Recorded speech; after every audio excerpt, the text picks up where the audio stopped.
My name is Bethany. I'm 34 years old, a medical billing auditor, and a single mother of 3. After driving 16 hours straight, running on fumes and stale gas station coffee, I crossed half the country to attend a family reunion at a sprawling luxury lake house in Lake Tahoe. My aunt stood in the doorway, looked down at my crying 5-year-old daughter, and told me that real family didn't include a divorced loser with baggage. I just smiled, buckled my kids back into the car, and made a single phone call. One phone call that would legally strip her of absolutely everything. Before we get into it, let me know in the comments where you're watching from. And if you've ever had to stand up to toxic blood relatives to protect your kids, go ahead and hit that like and subscribe button. The drive from Chicago to Lake Tahoe, Nevada, was an absolute marathon of endurance. For 16 straight hours, my hands were white-knuckled on the steering wheel of my battered minivan as we rolled down endless stretches of highway. 10-year-old Noah and 8-year-old Liam were incredibly patient, sharing a tablet and taking turns picking the road trip playlist. But my youngest, 5-year-old Emma, was completely done. By the time we crossed the Nevada state line, she was inconsolable. Her tiny body was stiff and sore from sleeping in her car seat, her face streaked with tears and spilled juice.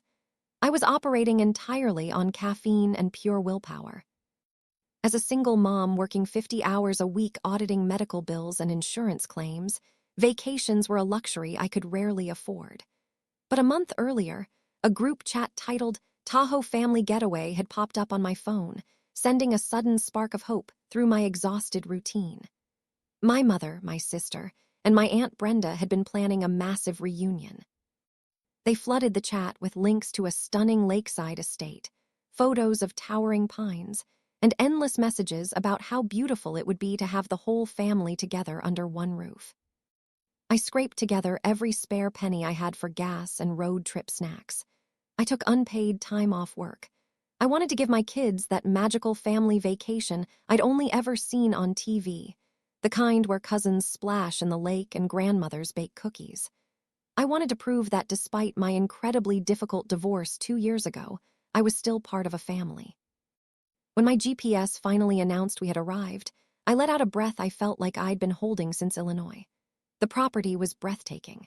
A massive, modern mansion with floor-to-ceiling glass windows that reflected the crystal blue waters of Lake Tahoe. A private dock stretched out into the water. Luxury SUVs were parked in the circular driveway. It was the kind of place that easily rented for $20,000 a week. I parked my dusty, bug-splattered minivan next to a pristine Range Rover, unbuckled, and winced as my lower back protested.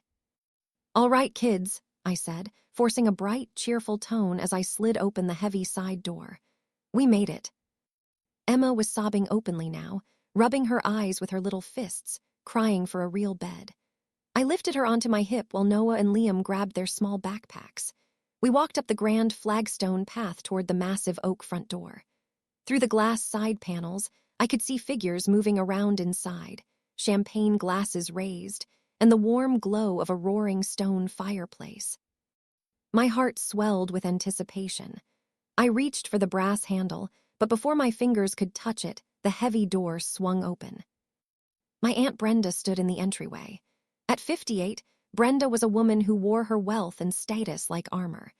Dressed in flowing silk resort wear and holding a crystal goblet of red wine, her face was tight, her brow furrowed in immediate displeasure. There was no warmth in her eyes, no auntly welcome. She looked at me the way someone looks at a solicitor who bypassed the security gate. The noise of the party behind her spilled out into the crisp mountain air, but she quickly stepped out onto the porch, pulling the door half shut behind her, physically blocking the entrance. "Aunt Brenda," I gasped slightly, adjusting Emma's weight. "We finally made it. The traffic through Salt Lake City was unbelievable." Brenda didn't smile.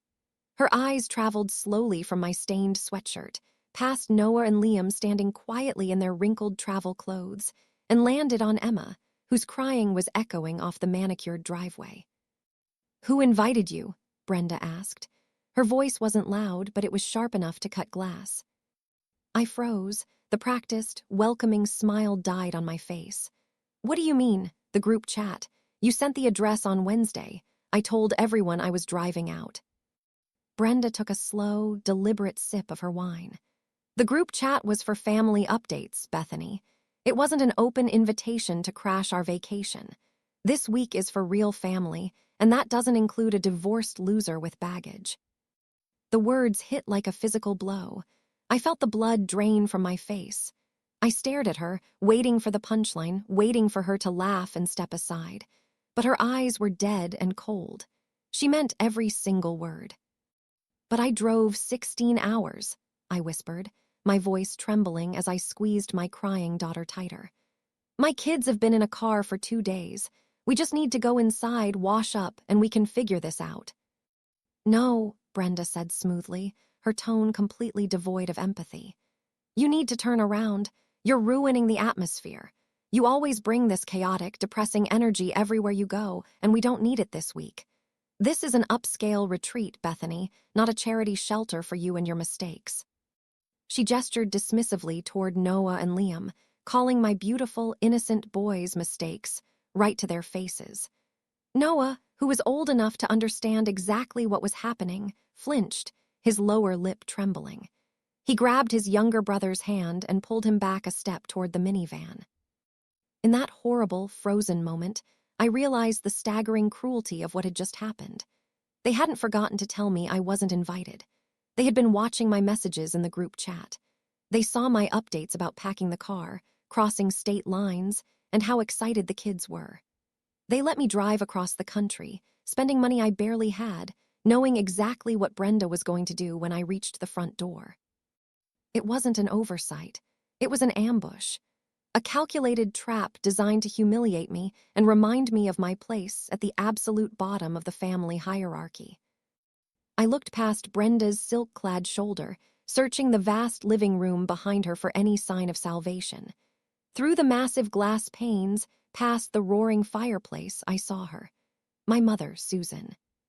She was 60, but had spent a small fortune trying to look 40, dressed in a pristine white cashmere sweater that looked entirely out of place in a rustic mountain retreat. She locked eyes with me. I knew she saw me. I knew she saw Noah shrinking back onto the cold driveway and Emma sobbing into my neck. I waited for the maternal instinct to kick in. I waited for her to push past Brenda, to take her exhausted grandchildren into her arms. Instead, she slowly, deliberately took a sip from her wine glass and looked away. "Mom," I called out, my voice cracking under the weight of exhaustion. "Mom, tell her we've been driving all day. The kids are freezing."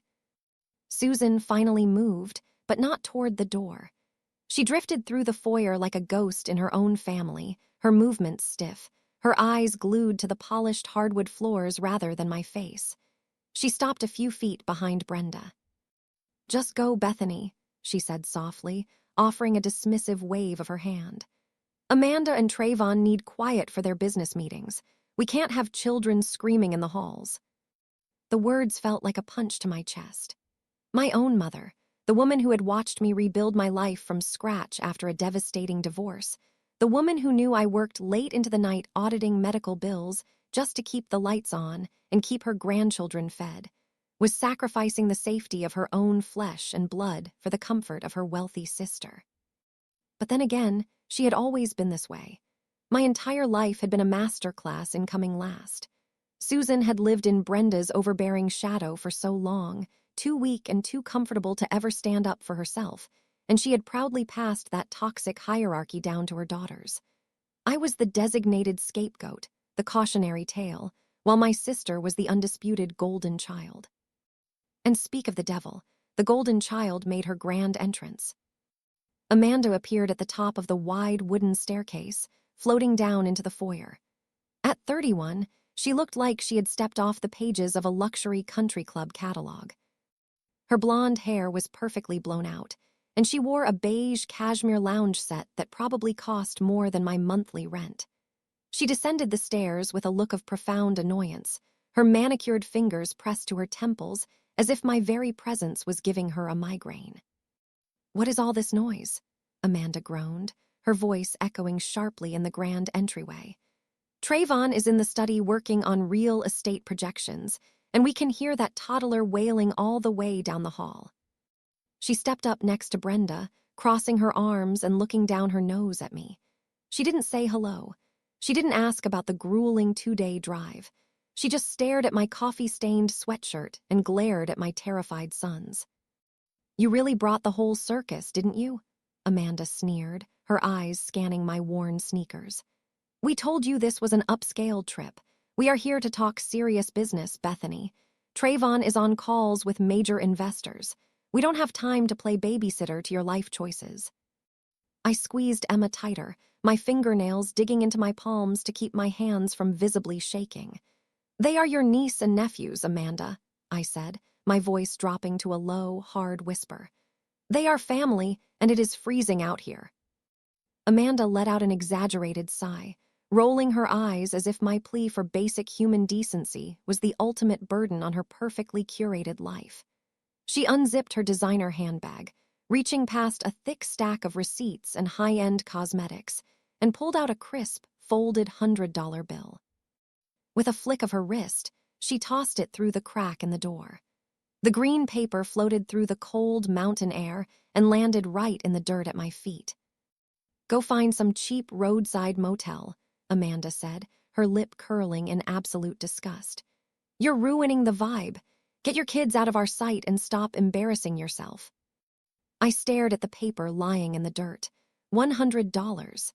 That was the price of their peace of mind, the cost of throwing 3 young children out into the freezing Nevada night.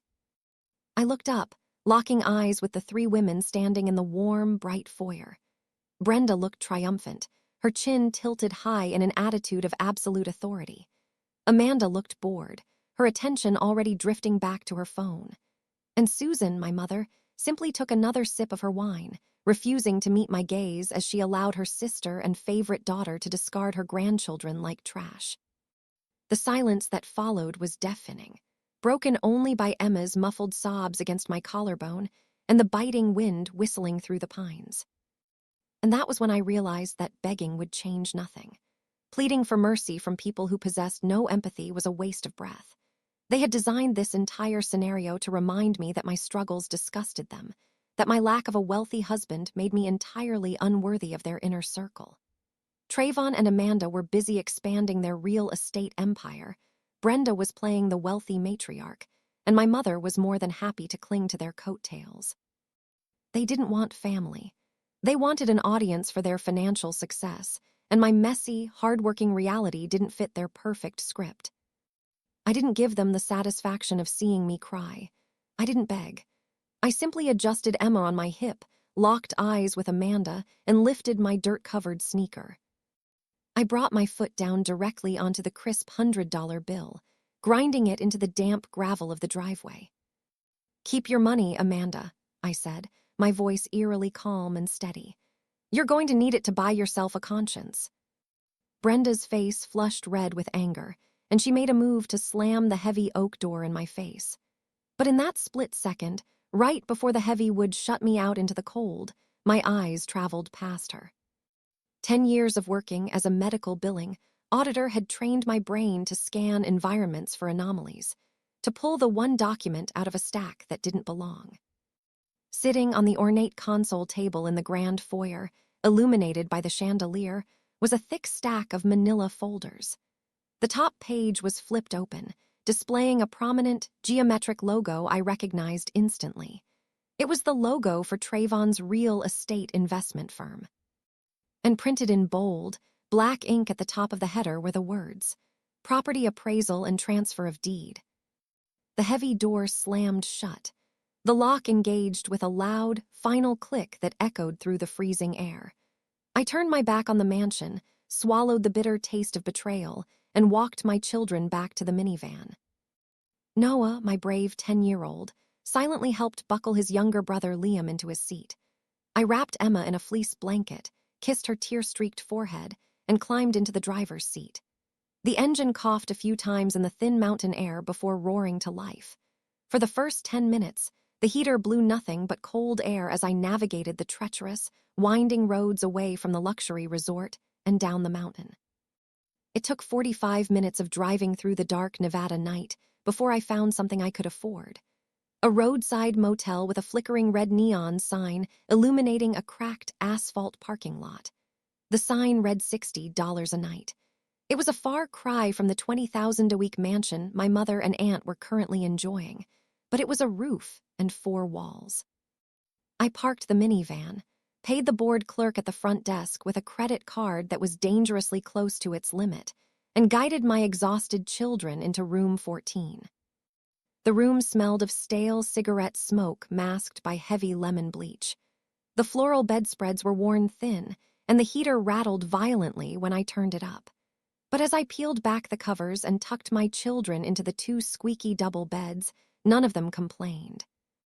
I bought a sleeve of cheap chocolate chip cookies and 2 bottles of apple juice from a vending machine down the hall.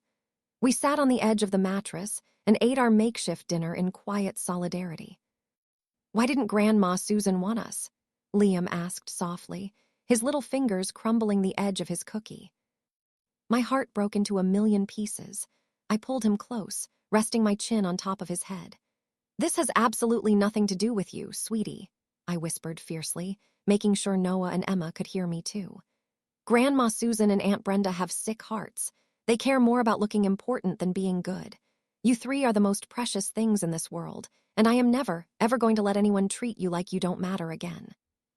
Once the kids finally drifted off to sleep, curling up together for warmth under the thin motel blankets, I sat down at the small, wobbly desk in the corner of the room. The cheap lamp cast a sickly yellow glow over my hands. The sting of rejection and the fierce, protective instinct of a mother slowly gave way to cold, clinical logic. My brain, the one wired to detect financial discrepancies and untangle complex billing fraud, began to process what I had seen in that foyer. Trayvon was an incredibly smart real estate investor who had built a massive portfolio by ruthlessly flipping commercial properties in Chicago. He was strategic. He never took vacations unless there was a return on investment. He absolutely would not bring official property transfer deeds to a family mountain retreat just to catch up on administrative paperwork. Amanda had explicitly stated that Trayvon was on calls with major investors and needed absolute quiet for serious business. But what business did they have in Lake Tahoe, hundreds of miles away from his usual market? And why would he need property appraisal documents here? And then a chilling realization hit me, settling heavy and cold in my stomach. The puzzle pieces began to slide into place. Brenda had been playing the absolute gatekeeper to our grandmother, Helen. 3 months ago, Brenda had aggressively convinced my mother and the rest of the family that Helen was suffering from rapid-onset dementia. Brenda used this as leverage to secure temporary power of attorney, subsequently moving Helen out of her beautiful, sprawling estate and into a low-end, highly restrictive care facility. Brenda claimed it was for Helen's own safety, and that the old house was too much to manage. But Helen owned a massive, debt-free estate worth millions. And now, Trayvon was sitting in a rented mansion with Brenda, reviewing property appraisals and deed transfers, while deliberately keeping me locked out of the loop. I was the only auditor in the family. I was the only person who would demand to see paper trails and question expenses. They knew that if I was sitting in that living room, I would ask exactly what they were signing and why Trayvon was involved in family assets. The realization hit me with sickening clarity. This was never a family reunion. This was a corporate board meeting disguised as a luxury getaway, and I was the only variable they couldn't control. They threw me out because they were preparing to steal everything my grandmother had spent a lifetime building. The discovery was like a splash of ice water, washing away the last remnants of self-pity. I was no longer the discarded daughter shivering on a gravel driveway. I was a professional auditor looking at a massive, coordinated fraud. I stood up from the creaky desk chair, making sure my breathing was slow and quiet so as not to wake the children. I walked over to my worn canvas duffel bag, sitting in the dark corner of the room. Reaching past the neatly folded clothes, I felt for the false cardboard bottom I had rigged, pulling out a cheap, prepaid burner phone. I had bought the device with cash at a convenience store 3 months ago, intentionally registering it under a false name to ensure there was no paper trail. 3 months ago, my Aunt Brenda had orchestrated a swift, brutal coup to seize control of my grandmother Helen's life. Brenda had called an emergency family meeting, shedding crocodile tears, claiming Helen had wandered away from her massive estate and couldn't remember her own name. Brenda produced highly suspicious medical documentation from a private doctor who happened to be a close personal friend of hers, declaring our 85-year-old grandmother incompetent due to severe, rapid-onset dementia. Before anyone could question the diagnosis or demand a second opinion, Brenda used her newly minted power of attorney to lock Helen away in a bleak, low-end care facility. My mother, Susan, had nodded along with the tragic narrative, eager to be absolved of the burden of elder care and happy to let Brenda take the reins. But I was the only one who actually went to visit Helen. Sitting in that depressing room with linoleum floors that smelled of industrial bleach and boiled vegetables, I had listened to my grandmother meticulously dissect global stock markets, quote classical literature, and balance her investment portfolio entirely from memory. She was sharp, brilliant, and completely fine. Brenda had essentially imprisoned an intelligent, wealthy woman to gain unfettered control of her assets. Knowing that Brenda closely monitored the facility's landlines and severely restricted visitors, I had slipped Helen this burner phone during my last visit, tucked carefully inside a hollowed-out box of tissues. I glanced at the digital clock on the motel nightstand. It flashed red, reading 2:00 a.m. I pressed the single speed dial button I had programmed. The phone rang once, twice. My heart pounded against my ribs. If the night nurse had discovered the phone, Brenda would be notified immediately, and Helen would be moved to a facility I'd never find. On the third ring, the line clicked open. It wasn't the weak, confused whisper Brenda sold to the rest of the family. "Bethany, is that you?" Helen asked. Her voice was crisp, authoritative, and entirely awake. "Yes, Grandma, it's me," I whispered, pressing the phone tight to my ear. "Are you safe? Can anyone hear you right now?" "My roommate is profoundly deaf and snores loud enough to wake the dead," Helen replied briskly. "What's happened? You know the rules. You don't call this line unless there is a severe emergency. What has Brenda done to you?" I took a deep breath, organizing my chaotic emotions into clear, actionable bullet points, the same way I would present a complex audit to a hospital board. I told her everything. I detailed the grueling 16-hour drive, the ambush at the front door of the Tahoe mansion, my own mother's refusal to intervene, and Amanda throwing $100 bill at my feet like I was a beggar. Helen listened in absolute silence. There were no dramatic gasps, no performative tears. She absorbed the information like a seasoned general receiving a critical battlefield briefing. Then I delivered the smoking gun. "Grandma, they aren't renting that mansion for a family vacation." I saw a thick stack of manila folders on the console table in the foyer. They had Trayvon's real estate investment logo printed prominently on them, and they were clearly marked as property appraisals and deed transfers. A sharp, humorless chuckle came through the receiver. Helen didn't need even a second to put the pieces together.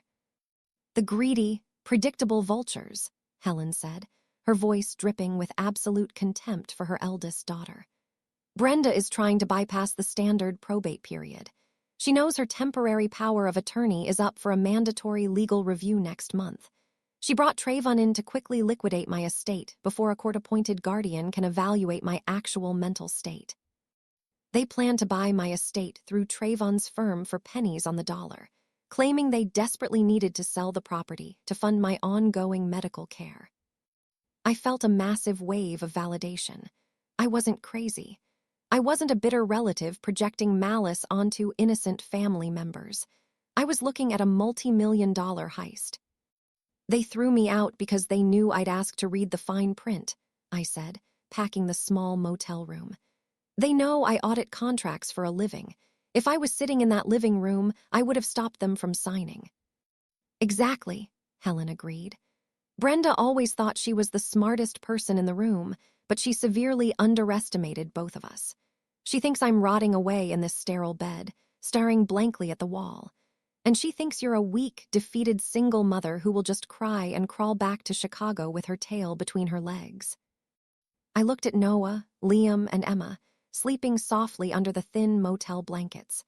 I thought about the sheer disrespect Amanda and Susan had shown them, treating my beautiful children like stray animals who ruined the aesthetic. I felt a cold, hard determination settle deep in my chest. I wasn't crawling anywhere. "What do we do now?" I asked, my voice flat and icy. Helen didn't hesitate. "We fight back. It is time to execute the contingency plan we discussed last month. Brenda wants to play corporate raider with my life. We are going to show her what a real hostile takeover looks like. Bethany, do you have your laptop?" "Yes," I replied, pulling my sleek work laptop from my bag and opening the screen. "Good," Helen said, her voice sharpening like a blade. "Open it up. I'm going to give you my secure login credentials. We are going to track exactly how Brenda paid for that luxury mansion rental, and then we are going to burn her fraudulent empire to the ground." I booted up my laptop. The harsh blue light of the screen illuminated the cheap motel room, casting long shadows against the peeling floral wallpaper. My fingers hovered over the keyboard as Helen rattled off a series of complex passwords. She remembered them perfectly, a stark contrast to Brenda's claim that she couldn't remember her own middle name. I navigated directly to the main portal for her primary investment accounts and healthcare management systems. The loading screen spun for a fraction of a second before revealing the dashboard.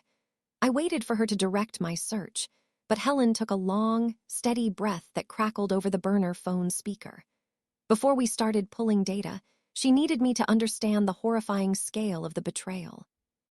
"They gathered everyone in Tahoe for far more than just celebrating a real estate deal over expensive wine," Helen explained, her voice steady, but laced with a cold, calculated fury.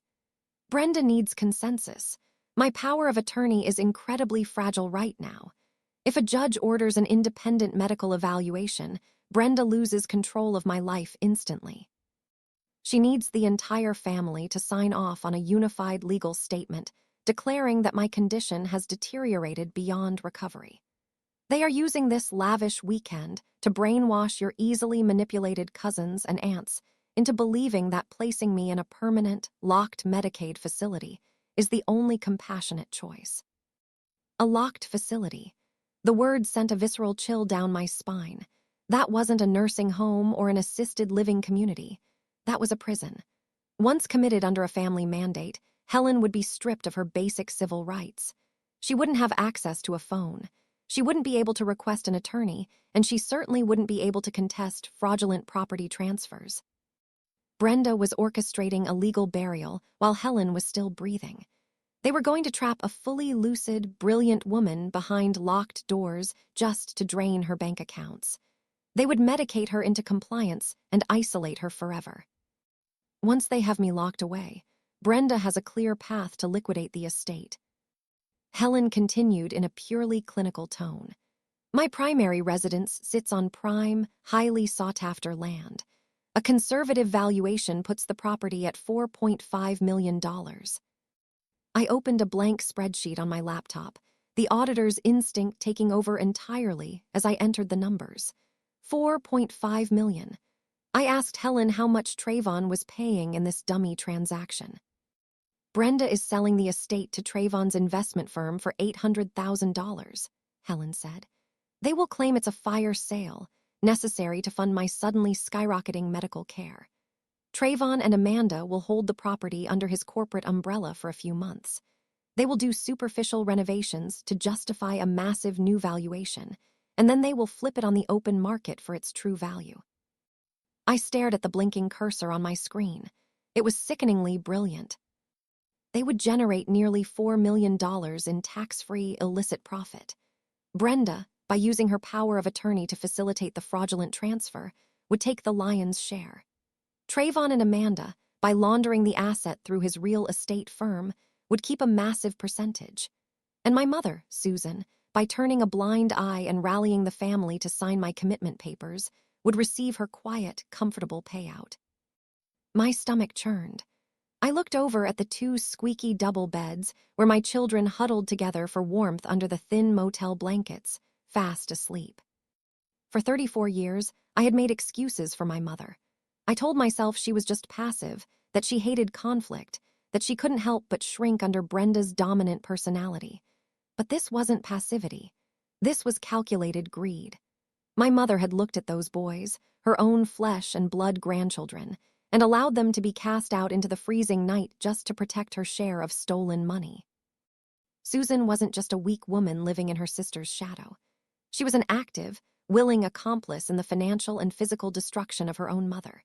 She had traded her moral compass for a luxury payout, and she had discarded me because she knew my presence would instantly derail the transaction. They knew I made a living auditing medical bills and complex financial claims. They knew I would demand to read the fine print on whatever Brenda had sitting on that foyer table. The sheer audacity of the scheme was staggering. Trayvon, with his slick suits and arrogant smirk, was using his legitimate real estate license to commit grand larceny. Amanda was eager to fund her country club lifestyle by selling out her own grandmother. And Brenda was the mastermind pulling the strings, hiding behind a fraudulent diagnosis. "I'm looking at the transaction history now, Grandma," I said, my voice dropping to an icy whisper as my fingers flew across the keyboard. "Let's see where she slipped up. Brenda is arrogant, and arrogant people always leave a paper trail." Helen sighed, a sound that was a mix of profound relief and absolute resolve. "That fortune was built on decades of my hard work, Bethany. I will not allow them to steal it to fund their vanity. Bring them down, sweetheart. Tear it all out from under them." I hung up the burner phone and set it gently on the wobbly motel desk. The glowing digital clock next to my laptop read exactly 2:00 a.m. Outside, the highway was dead silent, but in my mind the alarms were blaring. I cracked my knuckles, rolled my shoulders back, and stared at the glowing screen. For years, my family had treated my profession like a joke. They thought my work was nothing more than tedious, low-level administrative tasks, entirely insignificant compared to Trayvon's flashy real estate flips or Amanda's country club networking. They thought I was just a paper pusher. What they didn't understand is that a senior medical billing auditor is, by definition, a forensic investigator. I make a living finding ghosts in financial ledgers. I track down missing decimal points that represent millions of dollars in corporate fraud. And tonight, I was auditing my own aunt. I started by navigating to the primary Medicare portal, entering the secure credentials Helen had provided. The authentication code went to the burner phone, and I bypassed the security wall. Next, I opened 2 more tabs, logging into Helen's supplemental private health insurance and her primary checking account. I lined up the 3 windows side by side on my screen. I didn't just look at the bottom line balances. Amateurs look at balances. Auditors look at transaction histories, routing numbers, and diagnostic billing codes. I started with the facility Brenda had thrown Helen into 3 months ago. I pulled the care home's tax identification number and ran it through the public provider database. It was exactly as Helen had described, a bottom-tier, state-subsidized facility designed for wards of the state with absolutely no assets. The base rate for a bed there was incredibly low, covered entirely by Helen's basic Medicare reimbursement. Then I cross-referenced this with Helen's personal checking account. My eyes narrowed as I scrolled down the digital ledger.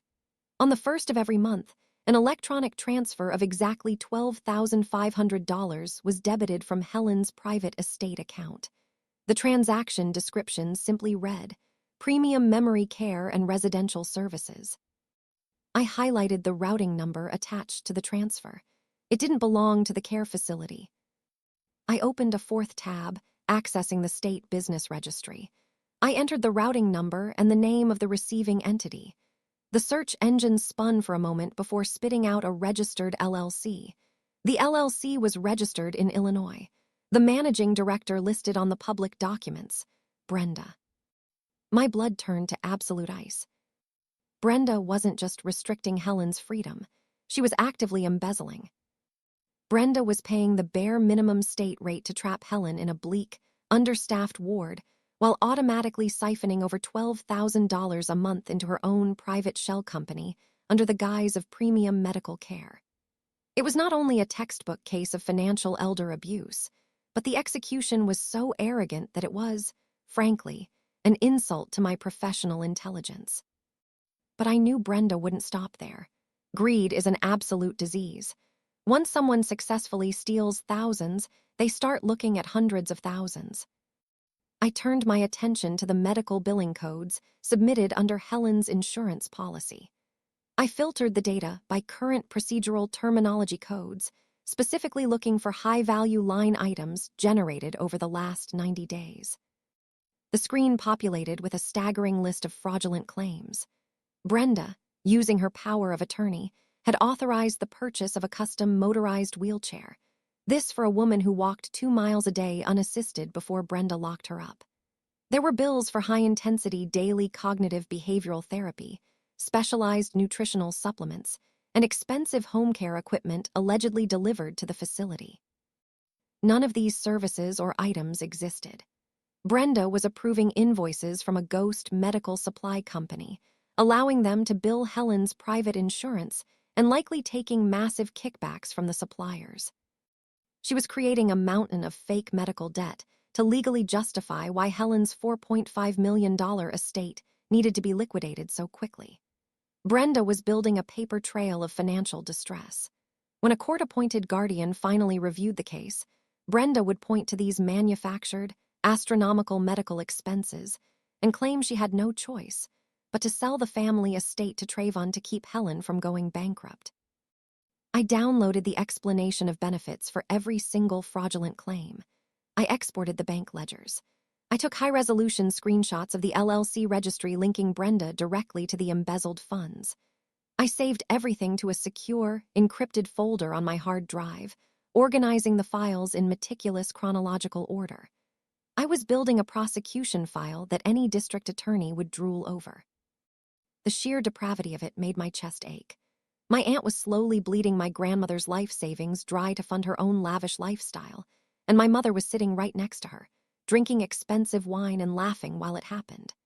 There was no way Susan didn't know.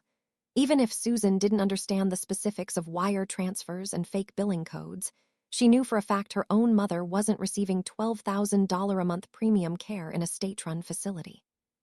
Susan had sacrificed her mother's life for a luxury vacation. The cheap heater in the corner of the motel room rattled, blowing dry, warm air over my cold hands. I took a sip of lukewarm tap water from a glass I'd poured hours ago. My eyes burned from staring at the harsh screen, but I was nowhere near finished.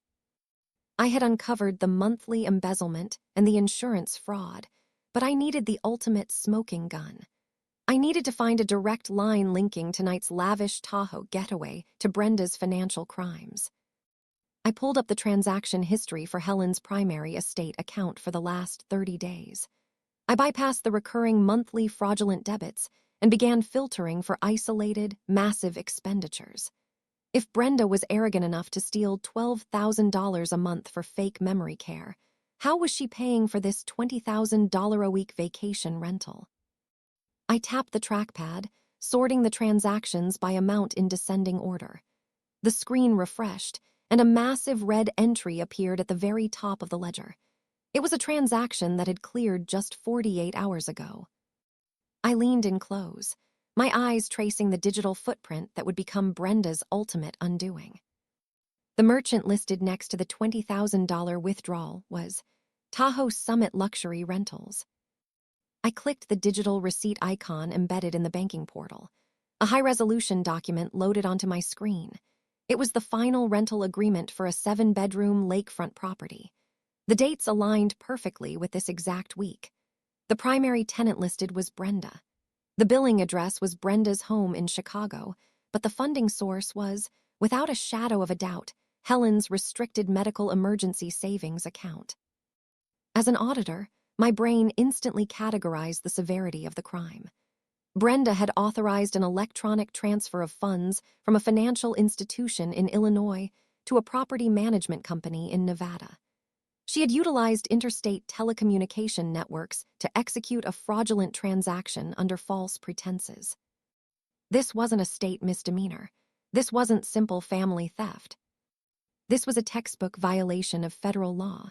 This was federal wire fraud. I scrolled down to the memo line Brenda had filled out. To bypass the bank's fraud detection algorithms for large withdrawals from an elderly account, she had typed, "Therapeutic relocation and respite care services."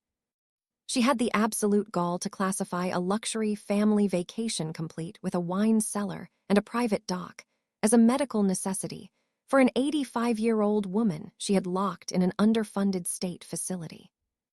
A wave of pure, unfiltered fury washed over me. I looked back at the cheap motel door, imagining the cold wind howling outside. My aunt had stood in the warm, bright foyer of a mansion paid for by my grandmother's medical funds, looked at my freezing, crying children, and told us we weren't real family. My sister Amanda had thrown a single $100 bill at my feet and treated me like a stray dog, completely oblivious and utterly indifferent to the fact that she was drinking champagne bought with stolen money. And my mother had watched it happen, sacrificing her own grandchildren to protect her free vacation. I didn't cry, I didn't scream. I channeled all of that anger into pure, clinical focus. I created a master folder on my encrypted external drive. I named it Helen Trust Audit. Inside, I set up subfolders for bank statements, fraudulent medical claims, the embezzlement LLC, and the interstate wire fraud. I meticulously downloaded the $20,000 rental receipt. I saved the digital signature logs showing the IP address Brenda used to authorize the transfer. I exported 12 months of banking spreadsheets, highlighting every single unauthorized withdrawal. I captured the fake invoices Brenda had submitted to the bank to justify the Tahoe rental, which even included a forged doctor's recommendation for environmental therapy.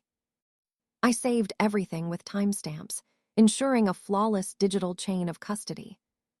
Then I realized I needed to check if Trayvon's hands were already on these accounts. If Amanda and Trayvon planned to buy Helen's estate for $800,000, there had to be an earnest money deposit or an appraisal fee on the books to make the transaction look legitimate on the surface. I ran a quick search in the ledger for Trayvon's firm.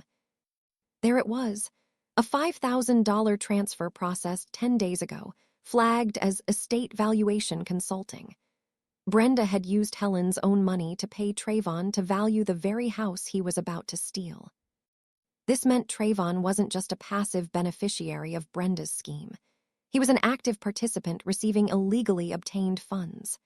As a real estate investor who had built a prominent reputation in the Chicago market, his broker's license was his entire livelihood. And now, that license was officially built on a federal crime. He had accepted money from a vulnerable adults medical fund to facilitate a predatory property transfer. I looked back at the mountain of digital evidence I had just compiled. In less than 2 hours, I had dismantled Brenda's entire house of cards. She thought she was untouchable because she held a piece of paper granting her temporary power of attorney. She fundamentally misunderstood how the law worked. Power of attorney is a fiduciary duty, a strict legal obligation to act solely in the best financial and medical interest of the principal. Using those powers to fund a luxury vacation, while the principal sits in a state-subsidized locked facility, is an automatic trigger for criminal prosecution. I leaned back in the creaking wooden chair, rubbing my tired eyes. The cheap heater in the corner of the motel kicked on again, blowing dry air over my stiff shoulders. I checked the time. It was almost 4:00 a.m. I closed the banking portals, double-checking to ensure no trace of my logins remained in the browser history. I safely ejected the external drive and slid it into the zippered inner pocket of my heavy winter jacket. The hardest part of the investigation was over. I had the paper trail, the routing numbers, the forged invoices, and the wire fraud. I had everything needed to hold my aunt legally accountable and strip my brother-in-law of his professional standing. Next came the execution phase. I needed legal firepower to turn these digital files into handcuffs and eviction notices. I looked over at the 2 double beds. Noah was holding Liam's hand in his sleep, his instinct to protect his younger brother active even in unconsciousness. Emma was curled into a tiny ball, breathing peacefully. They had been treated like garbage by the very people who were supposed to love them unconditionally. I stood up, pulling the thin motel blanket up to cover Emma's shoulders. I had promised to protect them. By tomorrow morning, the people who hurt them would learn exactly what happens when you underestimate a mother who knows how to read the fine print. I packed my laptop, sat on the edge of the bed, and waited for the sun to rise. The first light of morning slipped through the cracks of the cheap motel curtains, casting a gray hue over the room. I hadn't slept a wink. My brain was running at full speed, calculating timelines, legal statutes, and the exact sequence of events required to execute my plan. Outside, the highway began to hum with the early morning commute. In the room, my kids began to stir. Noah woke first, rubbing his eyes and looking around the unfamiliar room with a guarded expression. I immediately flashed a warm, reassuring smile.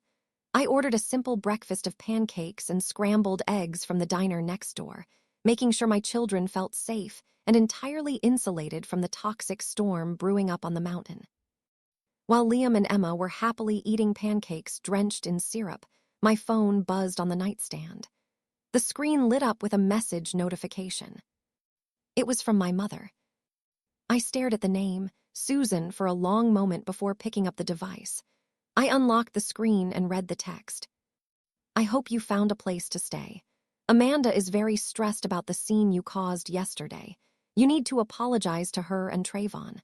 They are hosting very important investors today, and your dramatic exit really ruined the mood. Please be mature about this.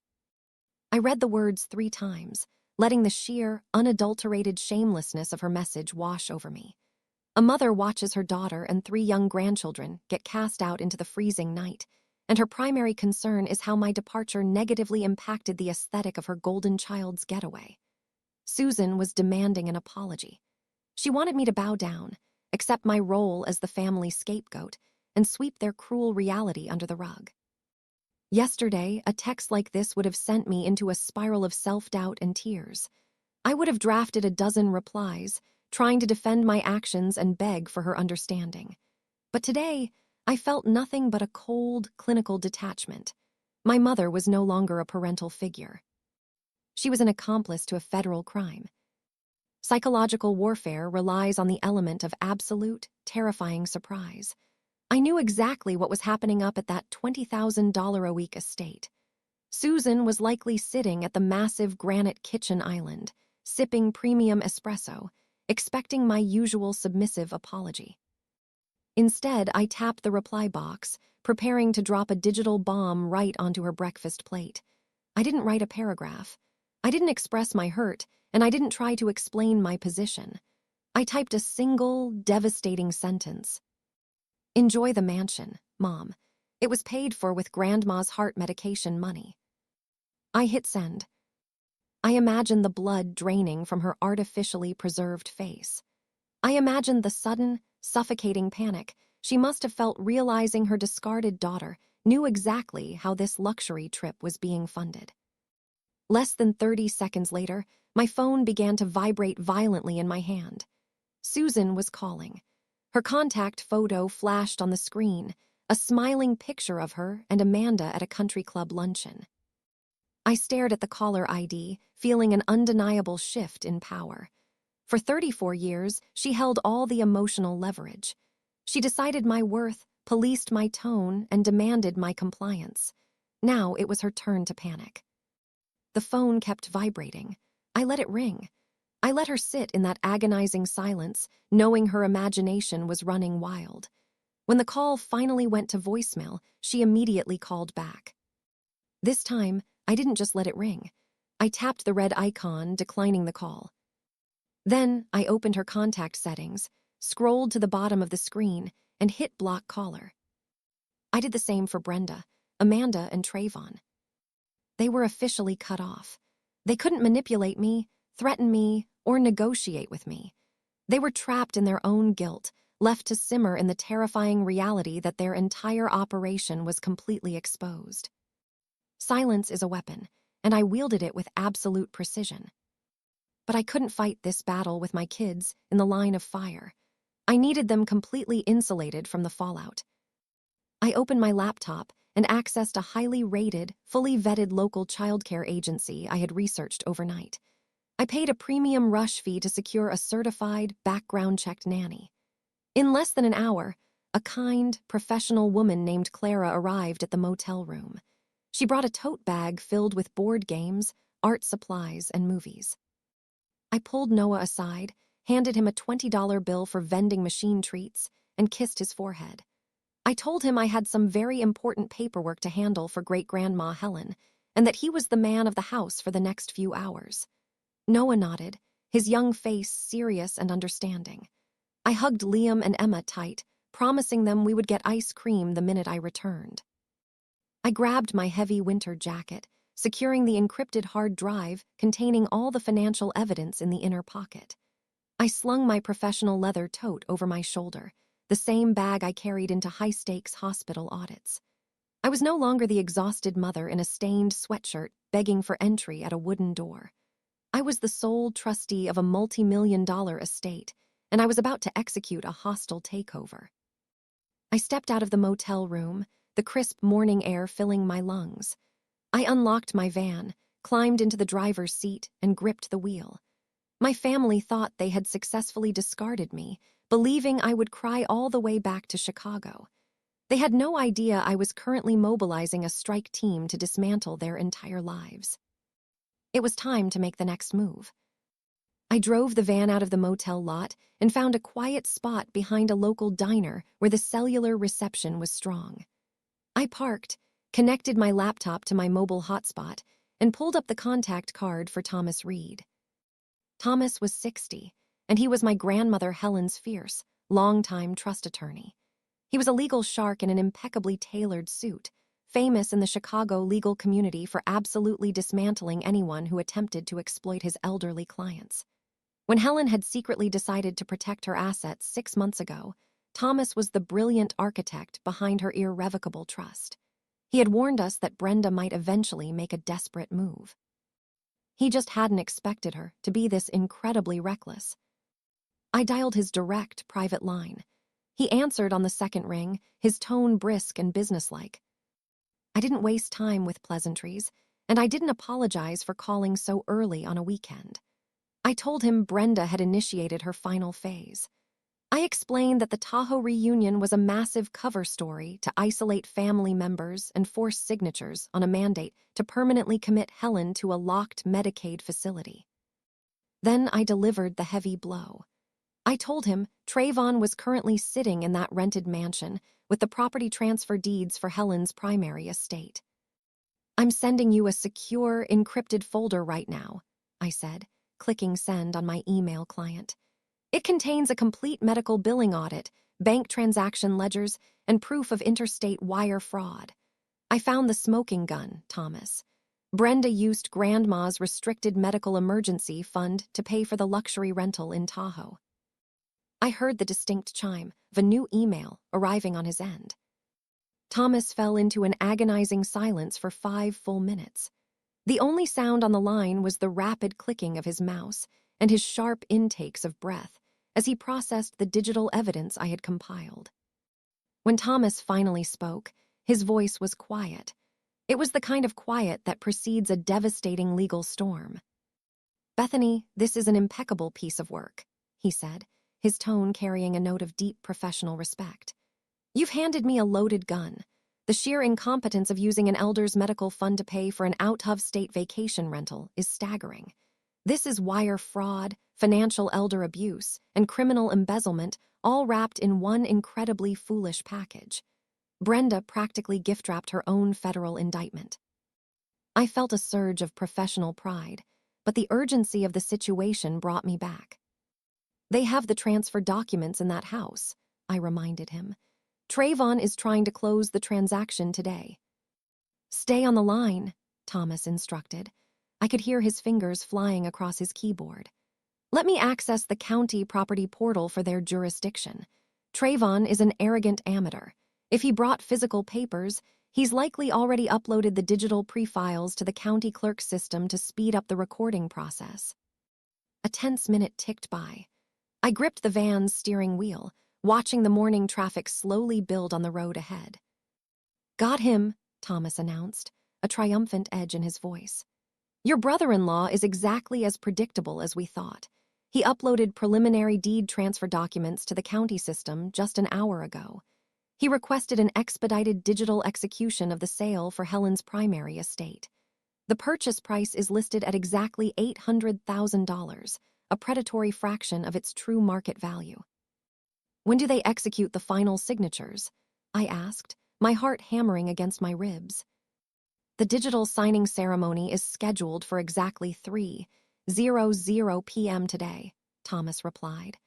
"That gives us a very narrow window to shut this down. If they execute those signatures, revering a deed transfer becomes an exhausting, multi-year legal nightmare. We must stop them before ink hits paper." I looked at the dashboard clock. It was just past 8:00 a.m. "What's the plan?" I asked. "Listen to me very carefully," Thomas instructed, his voice shifting into command mode. "I am heading to the private terminal at Midway Airport right now. I am chartering a jet at the expense of the trust to fly to the Lake Tahoe Regional Airport. I will be on the ground by 2:00 p.m. today." "You're flying out here." I was stunned by his immediate action. "I wouldn't miss this for the world," Thomas replied firmly. "Helen is more than a client. She is a dear friend, and I'll be damned if I let her greedy daughter and some low-rent real estate scammer steal her legacy. While I'm in the air, I will contact the local Tahoe Police Department. I have colleagues in Nevada who owe me significant favors. I'm also sending your audit files directly to their Financial Crimes Division." Thomas explained that because the fraudulent $20,000 rental transaction was processed across state lines to a Tahoe property management company, the local jurisdiction was deeply involved in addition to federal implications. Brenda had essentially committed a major financial crime in their backyard. "We aren't just stopping a real estate deal today," Thomas said.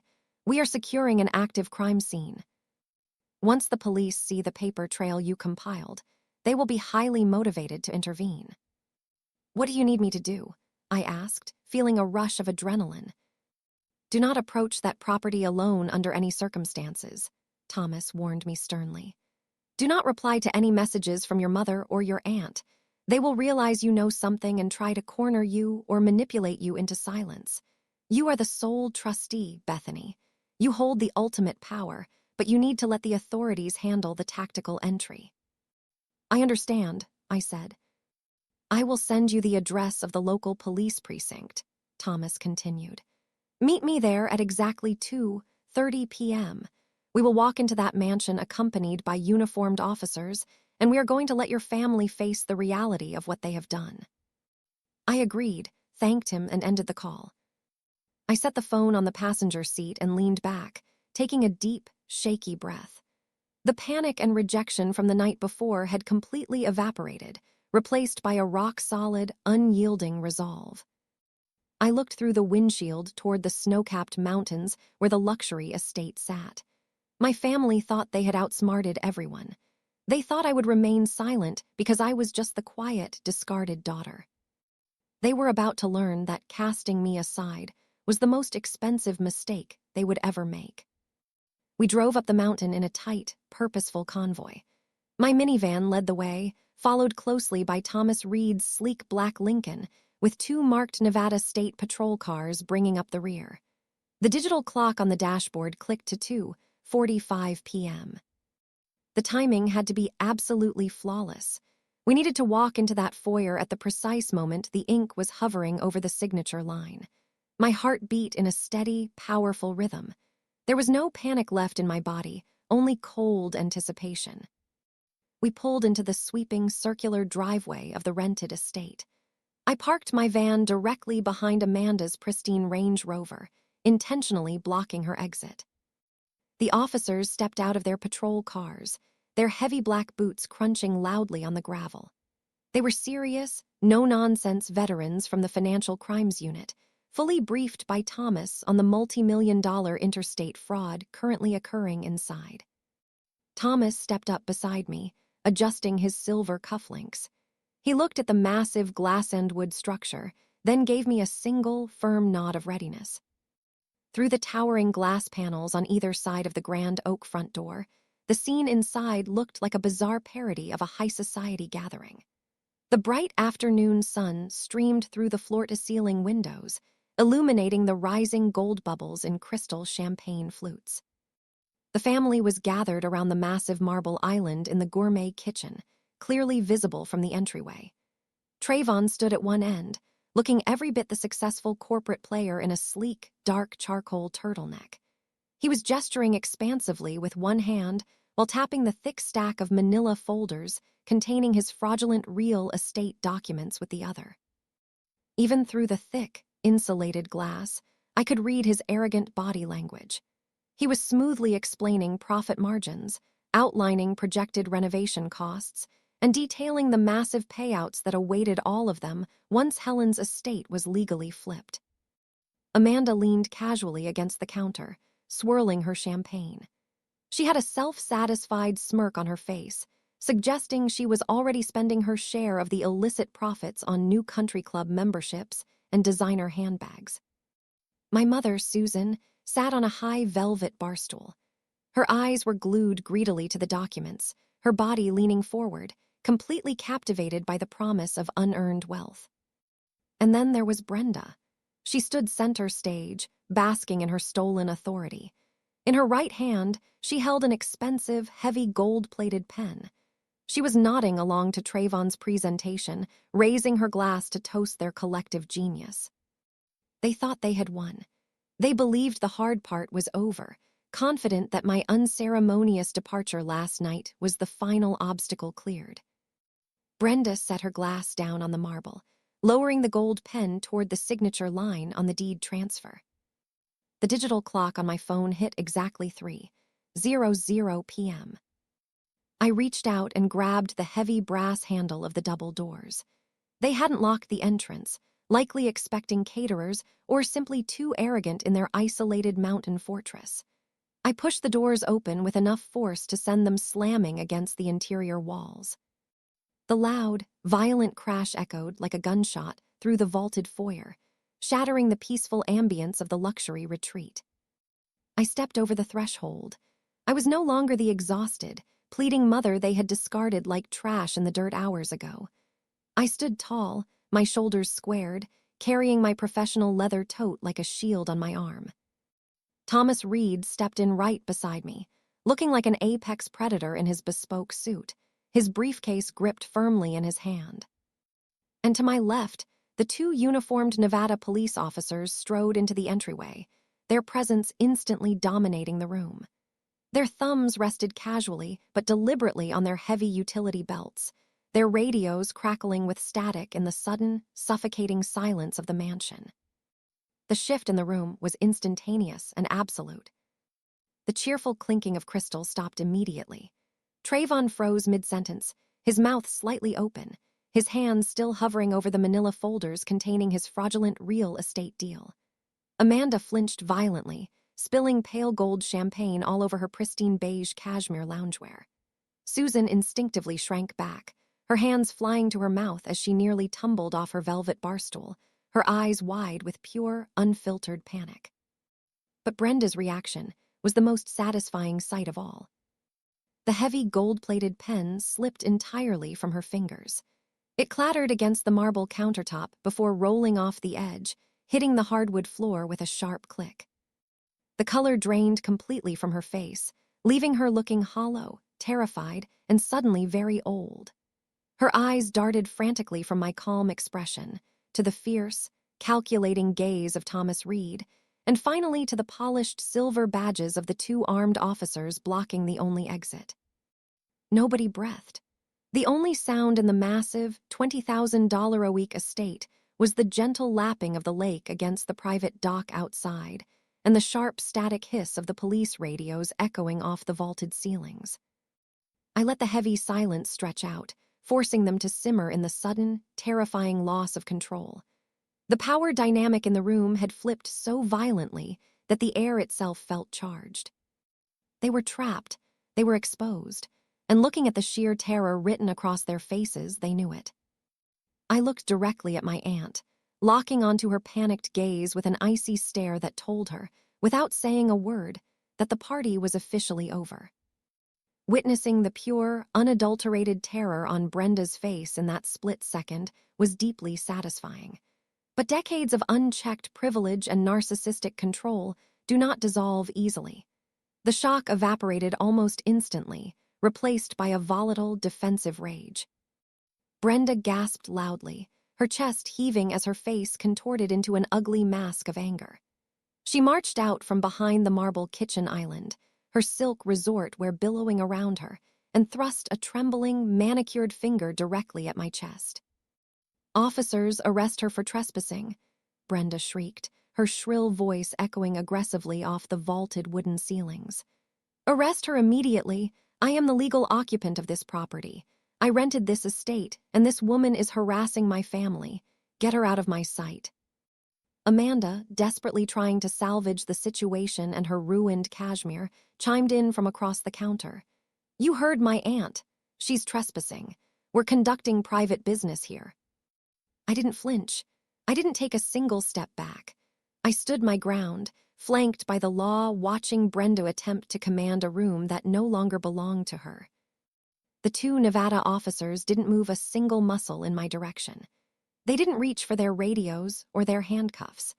They simply stared at Brenda with the bored, unimpressed expressions of seasoned law enforcement veterans who had dealt with arrogant, entitled criminals 1,000 times before.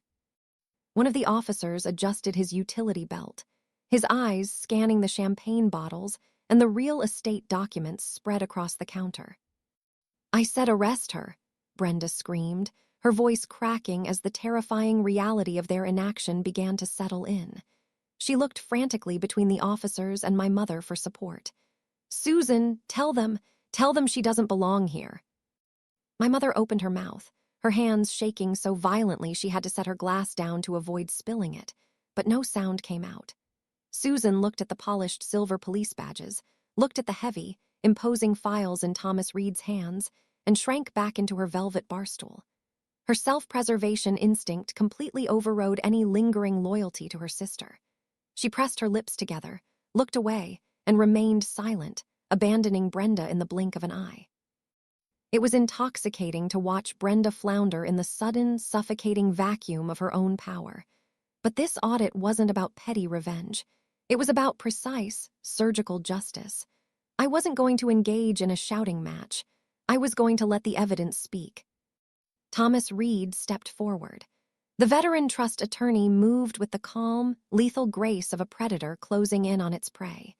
His polished leather shoes clicked rhythmically against the hardwood floor as he walked into the grand living space. He didn't shout. He didn't raise his voice to match Brenda's hysterical pitch. He walked directly to the massive marble island, stopping right opposite where Brenda had dropped her gold pen. Thomas lifted the heavy, thick bundle of files I had painstakingly compiled at the motel. He held it in the air for an agonizing second before letting it drop. The thick stack of bank statements, forged medical invoices, and digital wire logs hit the polished marble with a loud, heavy thud that made Trayvon jump back from the counter. Brenda stared at the thick folder, her eyes darting back to Thomas with deep apprehension. "What is that?" she demanded, though her voice had lost its commanding volume, reducing to a tense, breathless rasp. "I have power of attorney. I demand to know what you are doing in my rental property." Thomas adjusted his suit jacket, his expression as hard as carved stone. "Actually, Brenda," he said, his deep voice carrying an effortless authority that filled the room. "The legal occupant of this property is Helen's restrictive medical trust, not you." The words hung in the air, cold and definitive. Brenda's jaw went slack. Trayvon, who had been quietly trying to slide away from his real estate appraisal documents, froze completely. His eyes locked onto the thick audit folder. He was a businessman, and he knew exactly what those words meant. Thomas placed his hand flat on top of the audit documents, tapping them for emphasis.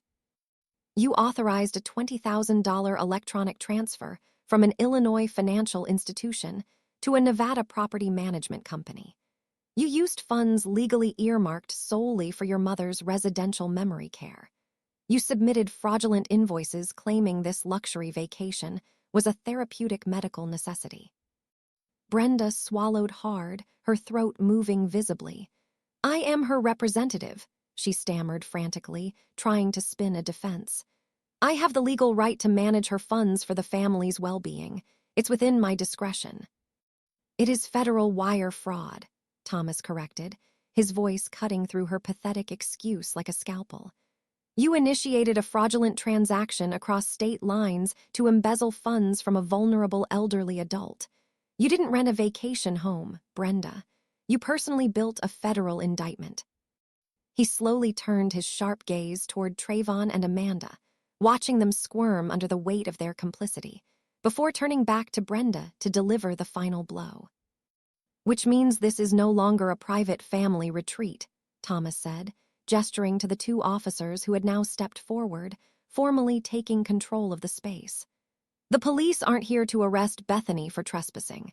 They are here to secure an active crime scene. The absolute certainty of that statement sucked the remaining oxygen out of the room. Brenda stumbled backward, her knees hitting the bar stool behind her as her entire world collapsed around her. While Brenda hyperventilated, trying to process the reality of armed police officers taking over her luxury vacation rental, a different survival instinct activated at the other end of the kitchen island. Trayvon was a professional speculator. He had built his career in the brutal Chicago real estate market by knowing exactly when to close a deal and when to cut his losses. Right now, he was calculating the blast radius of Brenda's wire fraud. He clearly believed Thomas and the police were focused solely on that $20,000 rental transaction. He thought his own illegal transaction was still safely under the radar. I narrowed my eyes at him. Trayvon adjusted the collar of his expensive turtleneck, his arrogant smirk having vanished 10 minutes ago. He took a cautious, sideways step. While the two officers were directing Brenda to keep her hands visible and step away from the counter, Trayvon slowly extended his right arm. His fingers crept across the polished marble, moving with a practiced, stealthy motion toward the manila folder containing the deed transfer and forged appraisal documents for Helen's estate. His designer leather messenger bag sat open on the stool next to him.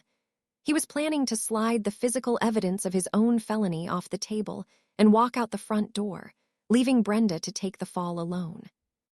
Not on my watch. I lunged forward. My hands slammed down on top of the manila folder with a sharp, violent slap, pinning Trayvon's fingertips against the cold marble countertop. He snapped his head up, his dark eyes wide with sudden alarm. The smooth, untouchable corporate persona he wore like armor cracked instantly. He tried to pull his hand back, but I pressed my entire body weight into the folder, pinning his fingers in place. Those documents stay right where they are, Trayvon, I said, my voice dangerously low and vibrating with absolute authority.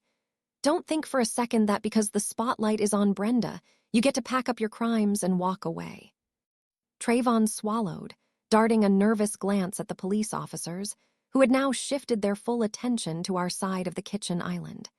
He immediately raised his hands in a placating gesture, forcing a weak, defensive smile onto his face. Bethany, look, you've got this completely wrong, Trayvon stammered, his smooth baritone cracking. I'm just here as family. Brenda asked me to look over some preliminary valuations for your grandmother's estate. It was just informal advice. I had nothing to do with how she handled the rental payments. I'm just an advisor trying to help out. An advisor, I repeated, letting the word drip with pure acid. I didn't take my hand off the folder. I leaned in close, invading his space, forcing him to look me in the eye. That is an incredibly attractive defense, Trayvon.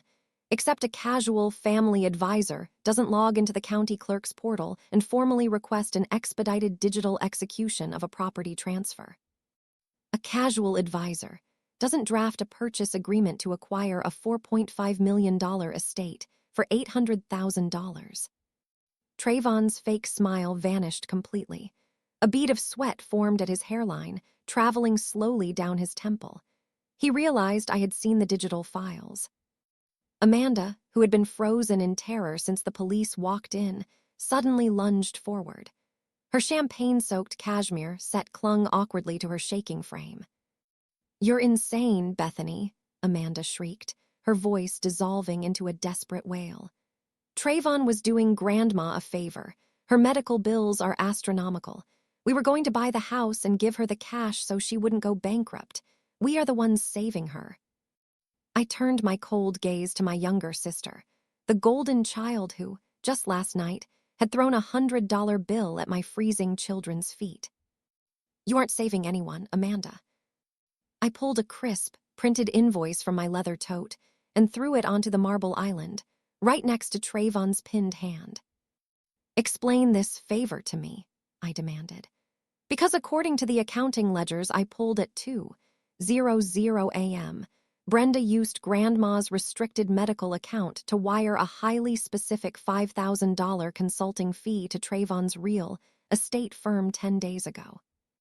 Trayvon recoiled, ripping his hand out from under mine as if the marble had suddenly caught fire. "You took money directly from a vulnerable senior's medical fund to pay for the fake appraisal you used to steal her home," I said, stepping around the island to block his exit. "You accepted illegal funds to facilitate a predatory transaction. You didn't just offer bad advice, Trayvon. You are an active participant in an organized financial exploitation ring." "I am a licensed broker," Trayvon yelled, his panic finally breaking through his polished exterior.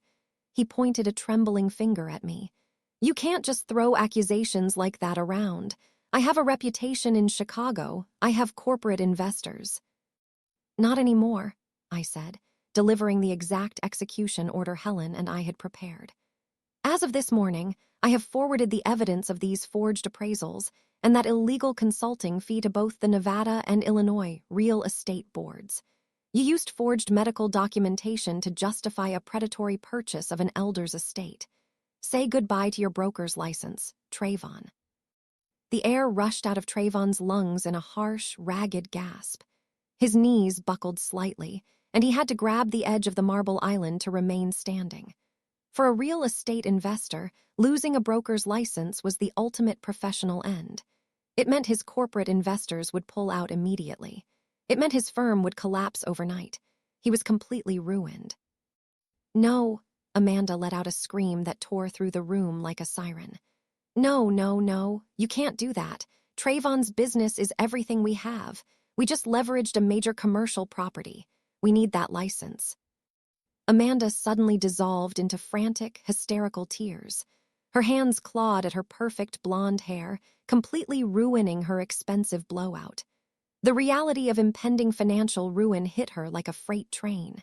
She wasn't crying for Helen. She wasn't crying out of guilt for trying to lock her own grandmother in a bleak care facility. She was crying for her country club lifestyle, her designer bags, and her absolute financial security, which were being burned to ash right in front of her. Trayvon turned on Brenda, his face contorted in a mask of pure hatred. "You told me those medical documents were airtight," he roared at his aunt, completely abandoning any remaining family loyalty. "You said you had the legal authority to sell. You dragged me into federal fraud." "I do have the authority," Brenda screamed back, her own panic peaking as her accomplices turned on her. "I have power of attorney. She is incompetent. I have the right to liquidate her assets for her own good." The criminal alliance was fracturing.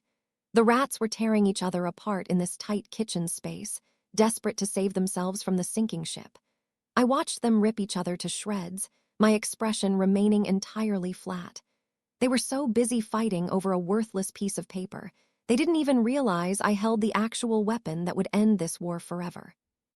Brenda couldn't handle the loss of control. Trayvon's shouting and Amanda's heavy sobbing were driving her into a state of manic desperation. She slammed her hands down onto the marble island, hard enough to make the remaining champagne flutes rattle. "Shut up," Brenda roared, her voice cutting through the kitchen like a chainsaw. "Both of you shut up." Trayvon snapped his mouth shut, his chest heaving, while Amanda reduced her wailing to pathetic, gasping sobs.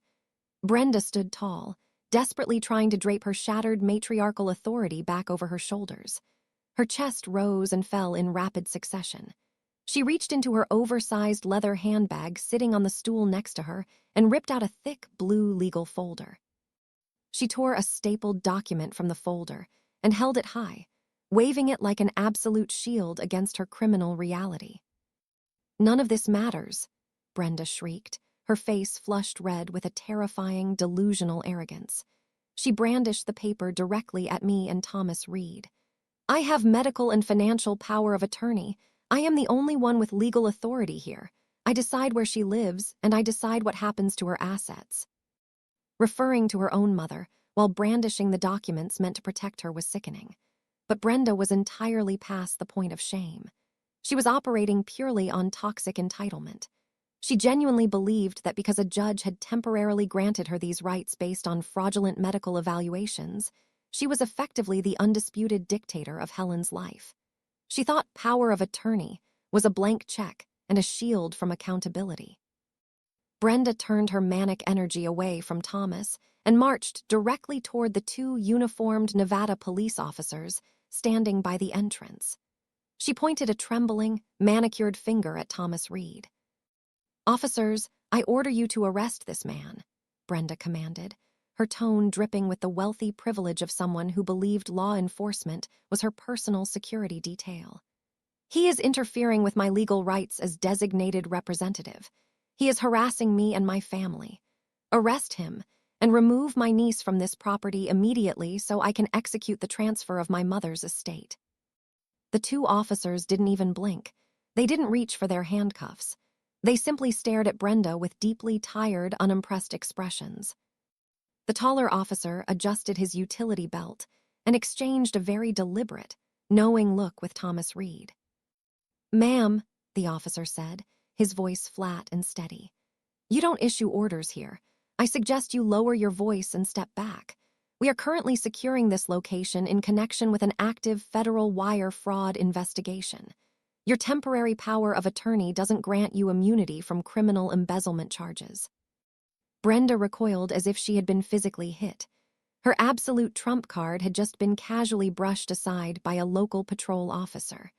The protective bubble of her wealth and status was popping, leaving her exposed to the cold, harsh light of the criminal justice system. A raw, suffocating panic finally began to seep through her arrogant facade. She turned around, her wild eyes searching the room for any remaining lifeline. Her gaze landed on the far corner of the kitchen, where my mother was actively trying to blend into the custom cabinetry. Susan was shaking violently. She had her arms wrapped around her torso, clutching her cashmere sweater, her knuckles white with strain. She didn't look like a 60-year-old woman who had conspired to steal her mother's estate.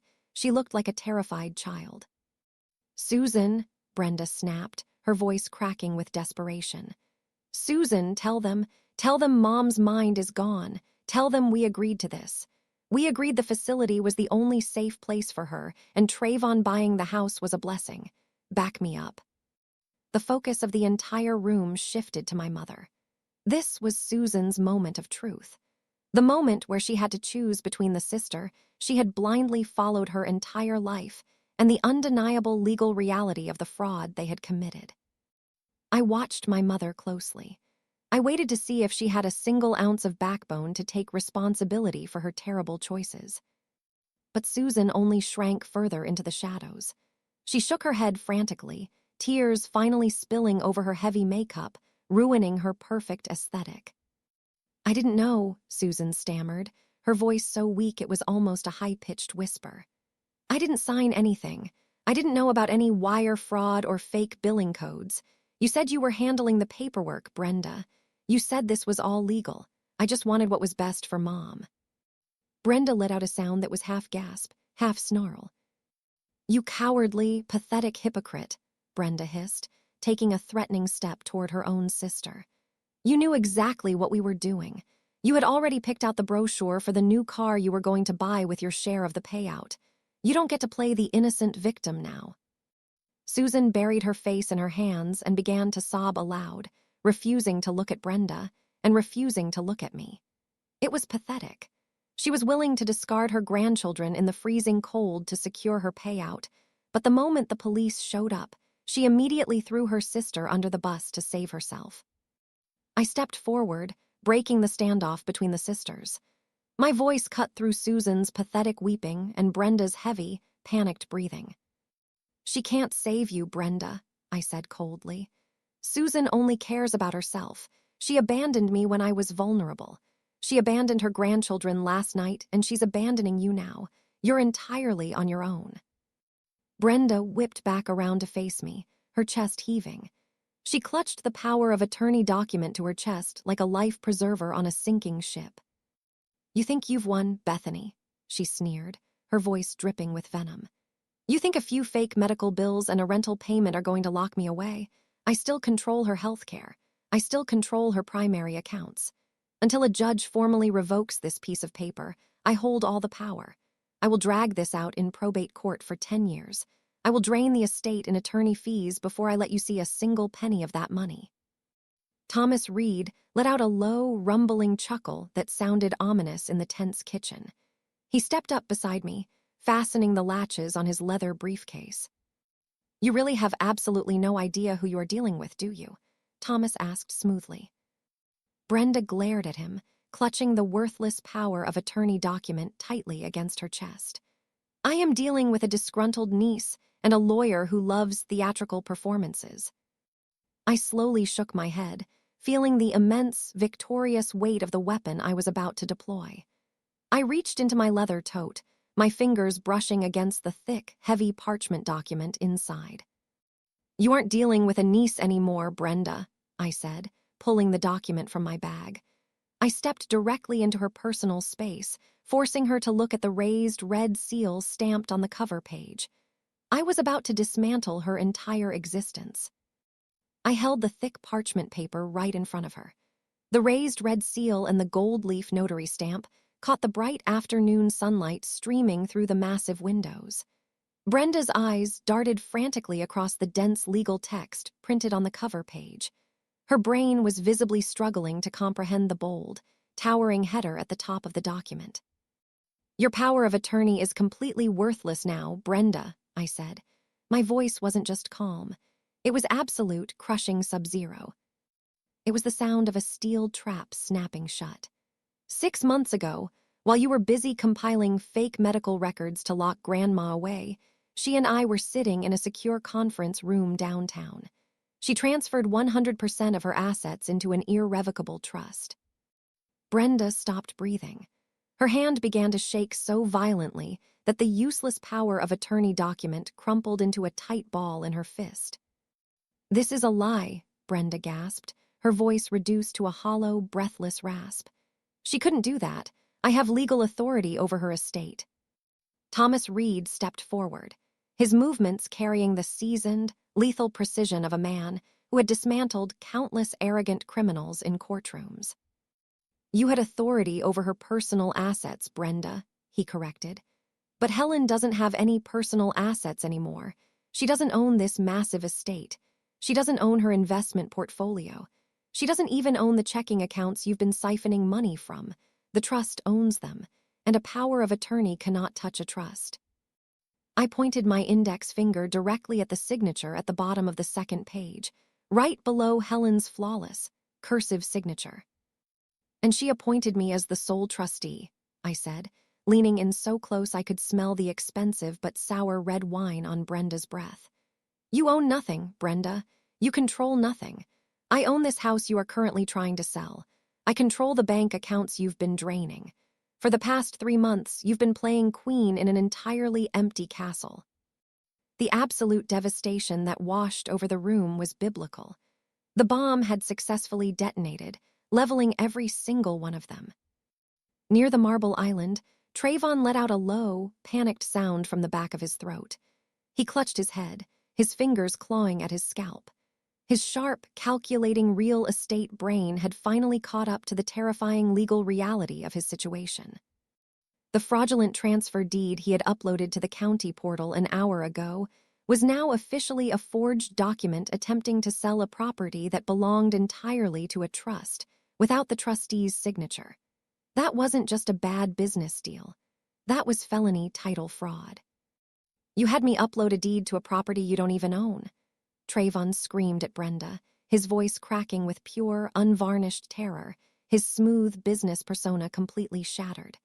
That is felony title fraud. My broker's license number is tied to that upload in the county system. You told me the title was clear. You told me you had the authority to sell. I did, Brenda screamed back, her eyes wild and bloodshot. She looked desperately at Thomas Reed. You manipulated her. You and this ungrateful brat coerced a sick woman into signing her life away. I can overturn this in court. She has dementia. Thomas let out a deep, rumbling laugh that sounded like thunder. I drafted that trust myself, Brenda, Thomas said, his voice carrying absolute legal authority. On the day she signed, I had 3 independent, board-certified geriatric psychiatrists evaluate Helen. All of them swore on high-definition video that her cognitive function is in the top 99% for her age group. Meanwhile, your corrupt doctor friend who signed those fake dementia papers is already under active investigation by the State Medical Board for insurance fraud.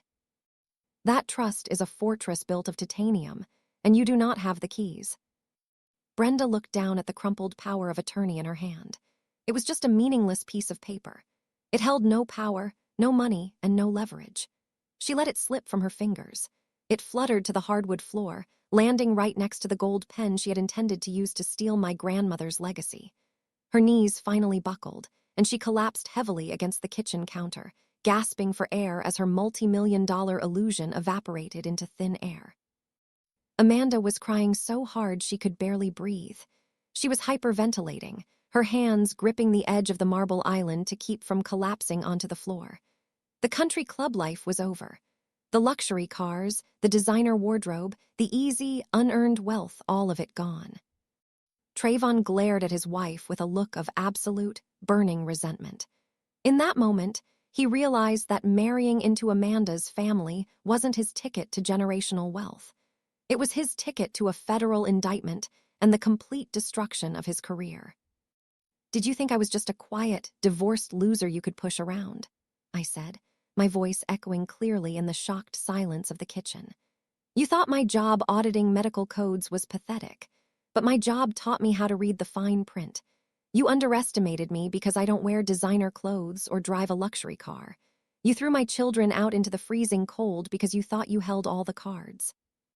I looked at the 2 officers, who were watching the scene with quiet, professional respect. They knew exactly what I had done. I had executed a completely legal, devastating trap.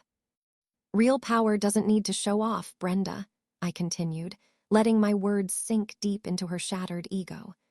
Real power is holding the master keys while you are busy fighting over spare change.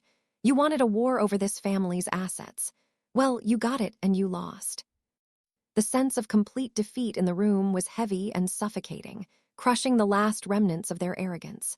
Brenda leaned against the counter like a hollow shell. Trayvon was frantically tapping on his phone, his hands shaking as he desperately tried to contact his legal team. Amanda just wept over the marble island. In the middle of this wreckage of shattered egos, the ultimate parasite finally made her move. My mother, Susan, slid off her plush velvet barstool. Her movements were slow and trembling. The confident, wealthy matriarch mask she had proudly worn just an hour ago had completely melted away. Her expensive mascara had run under her eyes, leaving black, jagged streaks down her cheeks. She took a tentative step toward me, her hands clasped tightly together in a gesture of desperate prayer. She had always been this way. Whenever the power dynamics shifted, Susan's instinct was to find the strongest person in the room and hide behind them. For decades, that person had been Brenda. Brenda provided the money, the status, and the direction, and Susan was happy to play the loyal follower, turning a blind eye to any cruelty as long as she got to sit in first class. Now that Brenda was legally and financially paralyzed, Susan was trying to cling to me. "Bethany, please," Susan whimpered, her voice cracking with manufactured vulnerability. She took another step, reaching out a trembling hand as if to touch my arm. I immediately took a step back, ensuring a full foot of physical space remained between us. The subtle movement was a clear, undeniable boundary. My mother's hand fell awkwardly back to her side. "Bethany, you have to listen to me," Susan pleaded, her eyes darting nervously toward the officers before locking back onto my face. "We're family. We didn't know Trayvon's real estate deal was illegal. I swear to you, we had no idea. Brenda told us this was a standard legal process to protect the estate from taxes. She said Grandma was genuinely sick and needed the funds. Amanda and I were just following her lead. We only wanted what was best for everyone. Please don't do this to your sister and me." I stared at the woman who gave birth to me. I didn't feel angry anymore. The burning rage that had sustained me through a 16-hour drive and a late-night audit had completely burned out. In its place was a deep, chilling emptiness. I looked at her smeared makeup, her designer sweater, and her desperate, calculating eyes. I knew exactly what she was doing. She was attempting to rewrite history in real time, throwing Brenda to the wolves to secure a lifeboat for herself and her golden child, Amanda. "You didn't know it was illegal," I repeated, my voice flat and devoid of warmth. "That is your defense, Mom. You are using ignorance of federal wire fraud as your moral high ground." "It's the truth," Susan sobbed, pressing her hand to her chest as if she were the one who had been hurt. "I don't understand business the way you and Brenda do. I just trusted my sister. You know how she is, Bethany. She bulldozes everyone. I was just caught in the middle. You can't punish Amanda and me for Brenda's manipulations." "You weren't caught in the middle," I said, my words dropping like an anvil on the polished hardwood floor. "You were an eager, willing participant. You didn't ask questions because you didn't care about the answers. You only cared about your share of the profits. You were so desperate for that payout that you happily helped Brenda lock your own mother in a depressing, state-run facility." "No," Susan cried, shaking her head violently. "I love my mother. I thought she was genuinely losing her memory." "You didn't visit her once," I countered sharply, cutting through her pathetic defense. "In 3 months, you didn't make a single phone call or visit her a single time. You just cashed the checks Brenda threw your way and packed your bags for a mountain vacation." Susan opened her mouth to argue, but no words came out. She was trapped in the inescapable logic of her own neglect. "But even if I could somehow forgive what you did to Grandma," I continued, my voice dropping to a low, lethal register, "I will never, ever forgive what you did last night." Susan flinched as if I had slapped her. Her eyes widened with genuine fear as she realized where this conversation was heading. "I drove 16 hours with your grandchildren," I said, forcing her to meet my gaze. "They were exhausted, freezing, and crying. We stood on that gravel driveway, begging for a warm place to sleep, and you sat right where you are sitting now. You had a front row seat to my humiliation. Brenda locked us out." Susan whimpered, tears streaming down her face. "She said you would ruin the trip. What was I supposed to do?" "You were supposed to be a mother," I snapped. "You were supposed to be a grandmother. You were supposed to walk to that door, push Brenda aside, and protect your family. But you didn't. You sat there. You watched Amanda throw a crumpled $100 bill at my feet like I was a stray dog. You watched them turn your grandchildren out into the freezing night, and you drank your wine." Susan let out a muffled sob, burying her face in her hands. The cruel reality of her actions left her with no shelter, no room for excuses. She had prioritized her own comfort over the safety of 3 innocent children. "You made your choice last night," I said, delivering the final, severing blow. "You chose the money, the status, and the aesthetic. You let them treat my children like garbage because standing up for us would have cost you your free vacation." Susan lowered her hands, looking at me with pure desperation and utter defeat.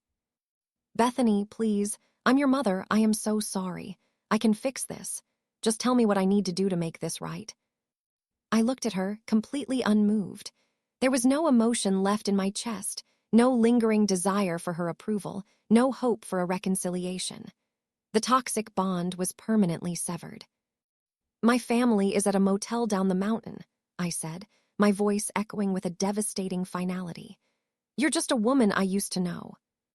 Susan let out a sharp, agonizing wail, a sound ripped directly from her soul. Her knees gave out, and she collapsed onto the floor, her expensive cashmere sweater pooling on the hardwood. She reached out with weak, trembling fingers, grabbing the hem of my jacket, begging for a second chance that didn't exist. I took another step back, jerking my jacket from her grasp. I didn't reach out to her. I didn't offer a single word of comfort. I simply looked down at the crying stranger at my feet, feeling nothing but a deep, liberating sense of relief. The heavy chain that had bound me to her approval for 34 years had finally broken. I stepped completely around my weeping mother, leaving her collapsed on the floor, and turned my focus back to the real authority in the room. The two Nevada officers were watching the family collapse with detached professionalism. They had seen domestic disputes before, but the scale of the financial fraud hovering over this kitchen island had clearly captured their full attention. I walked over to Thomas Reed. The veteran attorney stood tall, holding the heavy leather briefcase that had just dismantled my aunt's entire operation. "Thomas," I said, keeping my voice loud enough for the entire room to hear, "let's clarify the exact terms of this vacation rental. The $20,000 used to book this estate for the week was wired directly from Grandma Helen's medical emergency fund. Is that correct?" "That is correct, Bethany," Thomas replied smoothly, pulling the rental agreement from his files. "The payment was processed via electronic wire transfer initiated from the trust account. And since Grandma Helen transferred all of her assets into an irrevocable trust 6 months ago, naming you as the sole trustee, the trust is the legal entity holding the lease on this property." I took a step into the center of the kitchen, feeling a powerful sense of absolute authority. I looked directly at the officers. "Which means, legally, I am the authorized occupant of this estate right now." The lead officer nodded, tapping his radio. "Based on the financial documentation your attorney provided us this afternoon, ma'am, that is correct. You are the legal representative of the trust that paid for this short-term lease." Brenda let out a sharp, panicked gasp from the counter. "You can't do this. I signed the lease. My name is on the booking." "You signed it with stolen money," I countered, cutting through her delusion. "You committed wire fraud to pay for this trip, Brenda. You have no legal right to a property rented with embezzled funds." I turned my back on my aunt and faced the two officers. I stood tall, channeling the strong, protective mother who had driven 16 hours to keep her kids safe last night into every single word.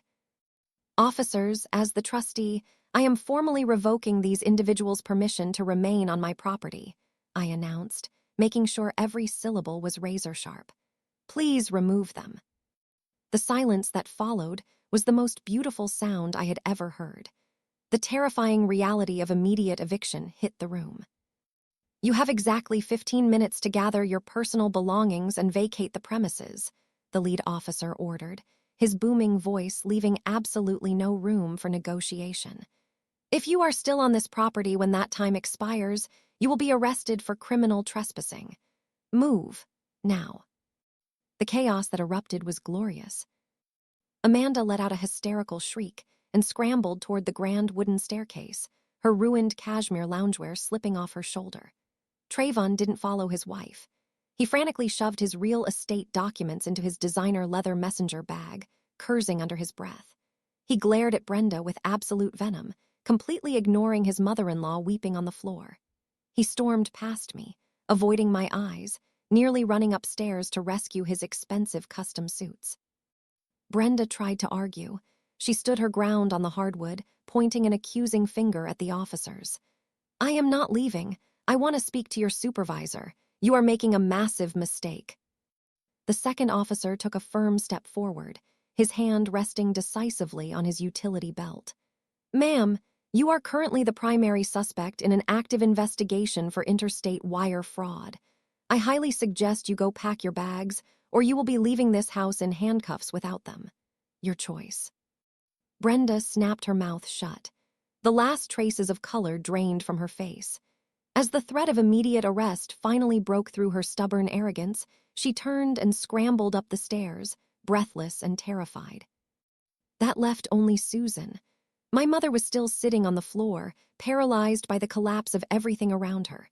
She looked up at me, her eyes red and pleading, hopping for a final lifeline. I didn't give her one. I turned my gaze away, staring at the grand stone fireplace until Amanda rushed back downstairs, grabbed Susan by the arm, and hauled her to her feet. For the next 14 minutes, the massive Glassendwood estate echoed with the sounds of a panicked retreat. The frantic zipping of bags, the heavy thud of suitcases being dragged down the stairs. Amanda wept openly about leaving her expensive toiletries in the master bathroom, while Trayvon barked at her to hurry up. They stuffed their luxury resort wear into their bags, completely abandoning the carefully curated aesthetic they had used to shut me out last night. At exactly the 15-minute mark, the officers herded the four of them through the heavy oak front door. I stood on the wide front porch, Thomas Reed by my side, watching the reality of their karma play out under the spectacular Nevada sky. The sun was beginning its slow descent over Lake Tahoe, casting a brilliant, fiery orange glow across the water. The mountain wind was cold and biting. Since I was the authorized occupant of the estate, I had informed the officers that I did not want their vehicles on my driveway for another second. They were ordered to move entirely off the private road immediately. Trayvon and Amanda dragged their massive, oversized designer suitcases across the gravel. The heavy wheels caught in the dirt, forcing them to use humiliating physical effort to yank and pull their bags. Amanda was shivering, her high heels sinking into the mud. Trayvon remained silent, his face a mask of furious frustration. Susan followed behind them, carrying a single overnight bag, looking small and defeated. Brenda was the last to walk down the driveway. She struggled with a heavy, leopard print suitcase, her once pristine silk resort wear looking crumpled and ridiculous in the cold mountain twilight. She stopped at the edge of the road, looking back at the magnificent estate. She looked at the soaring glass windows, the glowing fireplace inside, and finally at me, standing victoriously on the porch. I didn't gloat. I didn't wave goodbye. I simply stood my ground, a mother who had successfully protected her family from predators.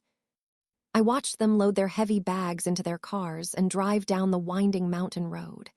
They were stripped of their stolen power, their stolen money, and their stolen dignity.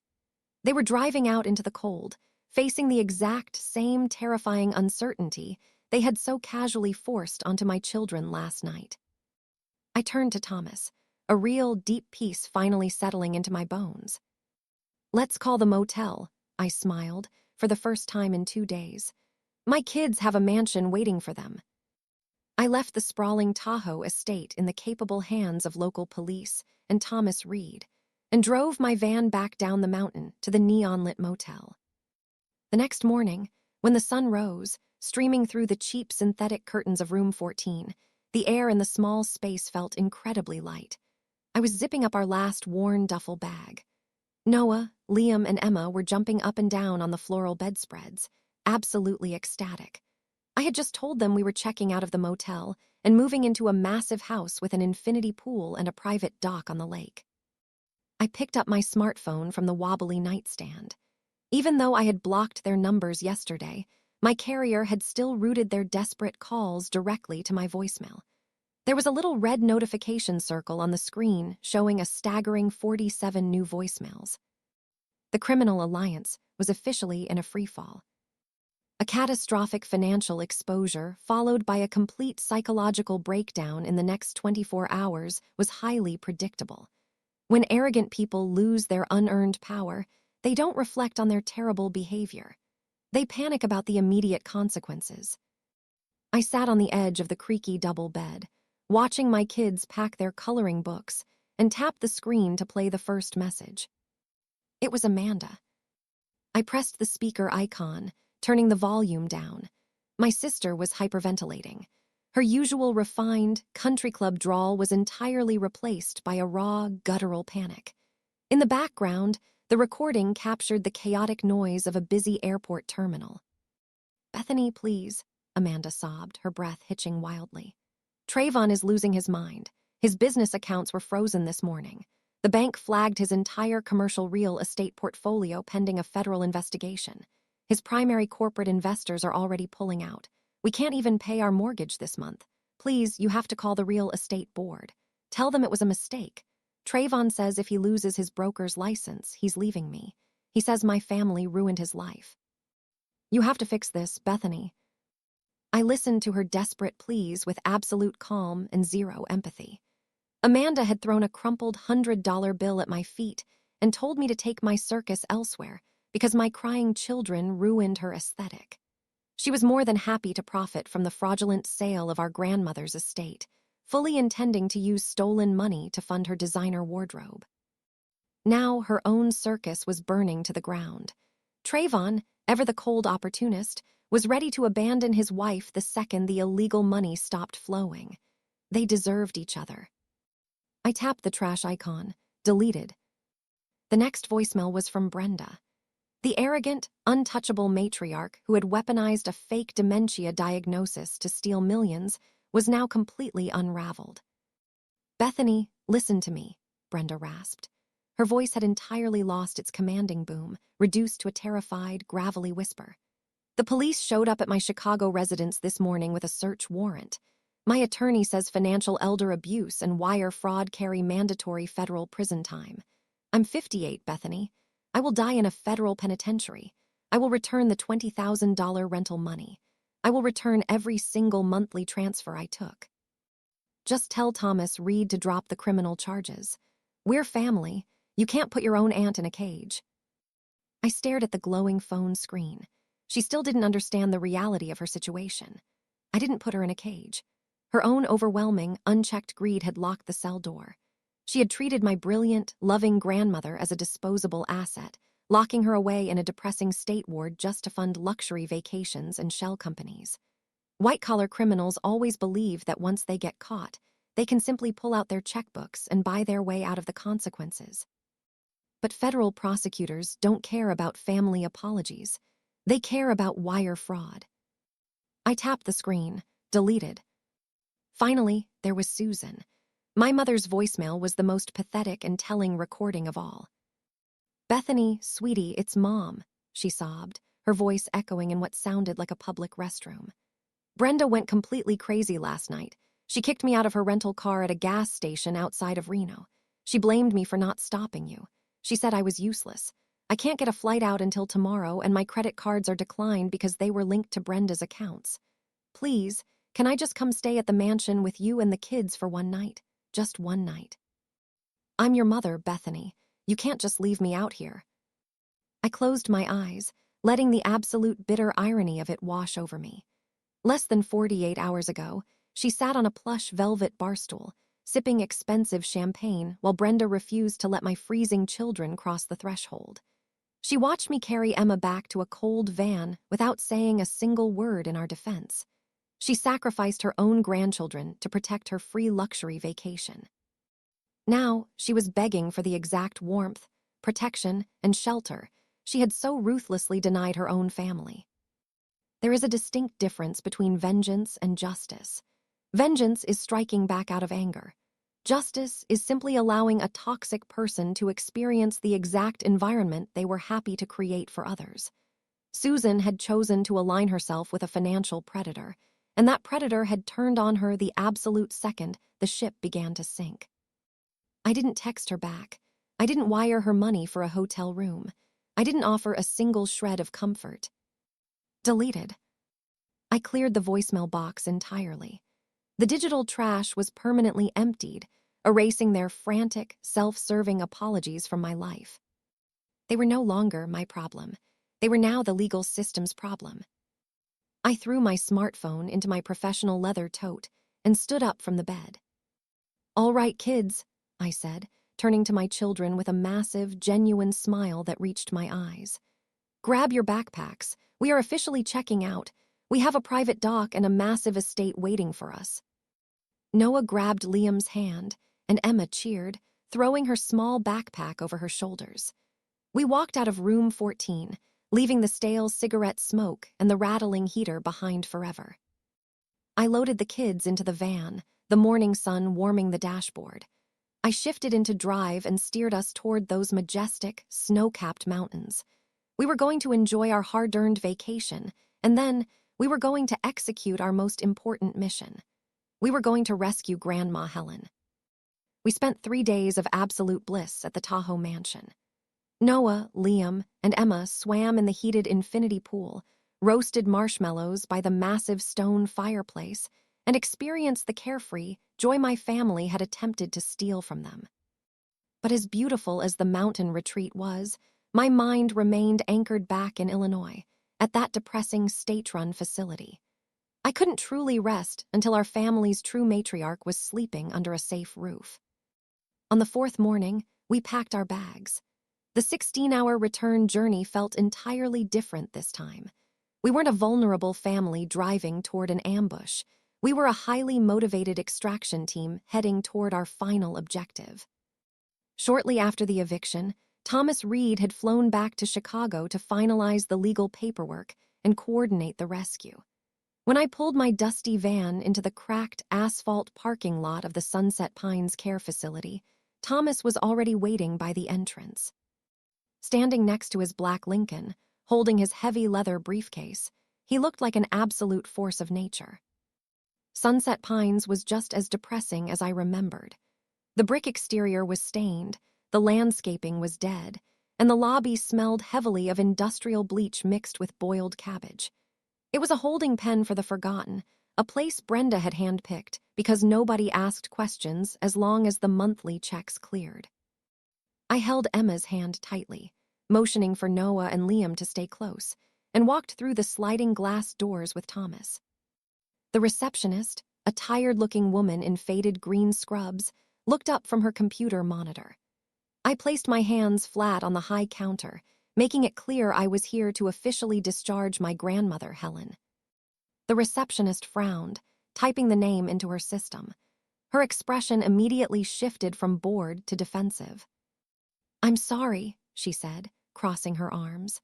"The system shows Brenda is the sole authorized contact on file. There is a strict note restricting any other family members from visiting or removing the resident. You'll need to leave." The commotion drew the attention of the facility director. He hurried out of his small back office, smoothing the lapels of his cheap gray suit. He looked at me, then at Thomas, assessing the threat level. "I am the director here," he announced, puffing out his chest to establish authority. "My receptionist is correct. Brenda holds the medical power of attorney. She made it very clear that Helen suffers from severe cognitive decline and is a flight risk. You cannot simply walk in and demand to remove a resident without the express, written consent of the primary guardian. I'm going to have to ask you to leave the lobby, or I will call security." Thomas Reed stepped directly into the director's space. He didn't raise his voice, but the sheer, lethal weight of his words turned the lobby air ice cold. "You aren't calling security," Thomas stated, snapping open his leather briefcase and dropping a court-certified legal binder directly onto the reception desk with a loud thud. "You are going to call your legal counsel. This document is a federal injunction halting Brenda's power of attorney, which was formally revoked by a judge yesterday morning. Brenda is currently the primary target of a massive federal investigation involving interstate wire fraud, financial elder abuse, and medical billing embezzlement." The director stared at the thick legal binder, the color rapidly draining from his face. He opened his mouth, but Thomas didn't give him a second to recover. "Furthermore," Thomas continued, his voice sharp and unyielding, "my client, Bethany, is the sole trustee of Helen's irrevocable trust. We have audited the fraudulent billing codes your facility submitted at Brenda's direction. If you attempt to enforce an invalid power of attorney to hold an 85-year-old woman hostage against her will for one more minute, I will personally ensure this facility is named as a co-conspirator in the federal indictment. You will lose your operating license by Friday. Now, process the discharge paperwork." The director swallowed hard, a sudden sheen of sweat breaking out on his forehead. He looked at the court seal on the document, recognized the absolute danger to his own career, and surrendered instantly. He frantically signaled the receptionist to print the release forms. He pushed the clipboard across the counter for my signature, his hands shaking. I signed my name in bold, confident strokes. I handed the clipboard back, took my children's hands, and walked past the director without saying a word. We navigated the dim, poorly lit hallways. The worn linoleum creaked under our shoes. We passed open doors where residents sat, staring blankly at muted televisions. It fueled the fire in my chest, knowing my brilliant, sharp-minded grandmother had been forced to endure this sensory deprivation for 3 months. We reached room 204. I took a deep breath, turned the heavy metal handle, and pushed the door open. Helen was sitting in a stiff vinyl chair near the small, barred window. She wasn't wearing the faded hospital gown provided by the facility. She wore a sharp, tailored navy pantsuit, her silver hair styled meticulously. Resting next to her chair was a packed leather suitcase. She knew we were coming. Helen turned her head, her bright, piercing blue eyes landing on me. A slow, triumphant smile spread across her face. "About time," Helen said, her voice crisp and authoritative. "The food in this place is a crime against humanity, and my roommate has been cheating at gin rummy since Tuesday." I let out a wet, choked laugh, tears finally breaking through my hardened composure. "Grandma," I breathed, stepping into the cramped room. Noah, Liam, and Emma didn't hesitate. They sprinted past me, throwing their small arms around Helen's waist and legs. Helen let out a joyful, genuine laugh, dropping to her knees on the floor to embrace her great-grandchildren. She kissed Emma's cheek, ruffled Noah's hair, and pulled them tight against her tailored suit. I watched the self-made woman who had built an empire holding the very children my family had tried to discard. I walked over, kneeling beside them. Helen reached out, her hand gripping my shoulder with incredible strength. She looked deep into my eyes, seeing the exhaustion, the battle scars, and the ultimate victory written across my face. "You did it, Bethany," Helen whispered, her eyes shining with absolute pride. "You cleared out the trash." "Let's go home, Grandma," I replied, helping her to her feet. "To your home." Thomas picked up her suitcase, offering his arm to Helen like a perfect gentleman. We walked out of room 204, marching down the drab hallway together. Nurses stopped to stare as we passed, but not a single person dared to say a word. Helen held her head high, radiating the fierce, untouchable dignity of a true matriarch. She didn't look back at the sterile room that was meant to be her final prison. We stepped through the sliding glass doors and out into the bright Illinois sunshine. The fresh afternoon air felt like pure freedom. We loaded Helen's suitcase into the back of my van, the kids climbing into the backseat, talking excitedly to their great-grandmother. As I drove out of the cracked asphalt parking lot, I looked in the rearview mirror. Helen was surrounded by Noah, Liam, and Emma, laughing as the children pointed out the window. We weren't driving to a cheap motel, and we weren't heading toward people who saw us as a burden.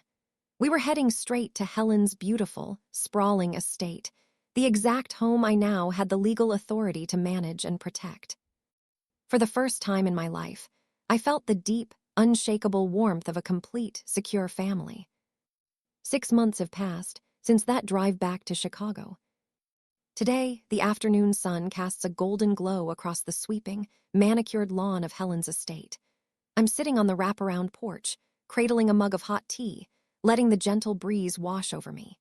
Down by the custom-built treehouse, Noah and Liam are in the middle of an epic water balloon fight, their uninhibited laughter echoing through the towering oaks.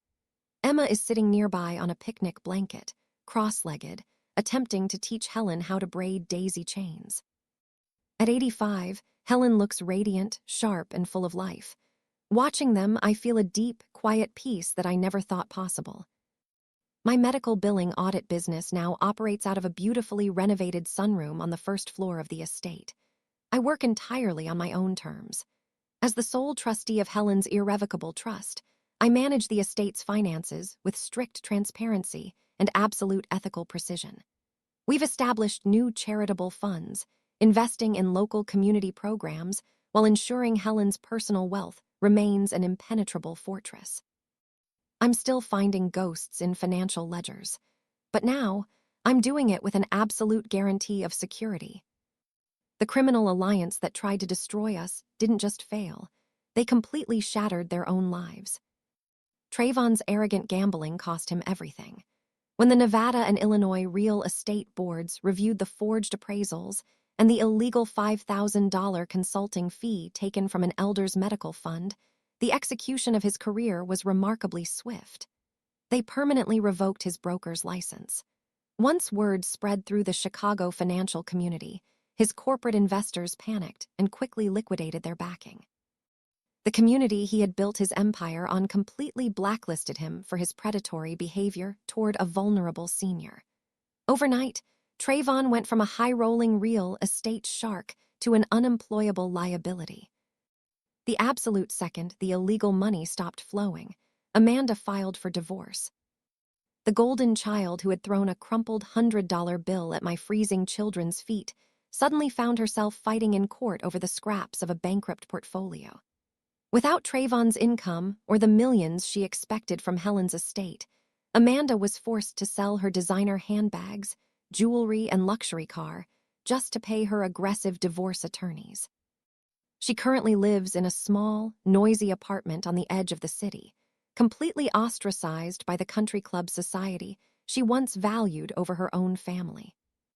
Brenda faced the most devastating reckoning. Federal prosecutors showed no mercy regarding the wire fraud and financial elder abuse charges. Faced with the overwhelming digital evidence I had handed to Thomas Reed, Brenda's high-priced defense attorneys informed her that a lengthy federal prison sentence was inevitable. To avoid spending her twilight years behind bars, Brenda accepted a brutal plea deal. She avoided a lengthy sentence, but the massive financial restitution and federal fines required by the court forced her into absolute, humiliating bankruptcy. Her Chicago residence was seized and liquidated. Her luxury vehicles were auctioned off. The one surrogate matriarch who attempted to lock her own mother in a depressing facility now lives in restrictive low-income housing, completely ruined, with her former wealthy friends actively walking across the street to avoid her. And then there was my mother, Susan. When Brenda's fraudulent empire collapsed, Susan's financial lifeboat went down with it. Brenda was bankrupt, Amanda was drowning in divorce debt, and Trayvon was professional radiation. For the first time in 60 years, Susan had no one to cling to. She was forced to face the cold, harsh reality of the world she had previously mocked. Susan now works 40 hours a week at a retail store in a busy suburban mall for minimum wage. Her days are spent folding discount sweaters, her feet aching as she takes orders from managers half her age. It is a stark, punishing contrast to the cashmere loungewear and premium wine she once valued over her own family. Susan has tried to contact me multiple times. She sends thick, tear-stained letters begging for a second chance, pleading to see her grandchildren, claiming she has finally changed. I don't read them. I don't reply. I write return to sender across the unopened envelopes and slip them back into the mailbox. I built a solid, impenetrable boundary the night she watched my children get cast out into the cold. You don't get to abandon us in the dark, and then demand a seat at our table when we finally find the light. I take a sip of my warm tea as Helen walks up the porch steps, brushing a stray weed from her tailored pants. Emma skips happily behind her, wearing a slightly crooked crown of fresh flowers. Helen settles into the wicker rocking chair next to me, letting out a satisfied sigh as she looks over the estate. They are going to wear each other out, Helen says, nodding toward the boys, who are now lying in the grass, exhausted and happy. Exactly how childhood should be. I smile, reaching out to squeeze my grandmother's hand. It's perfect peace out here, I say.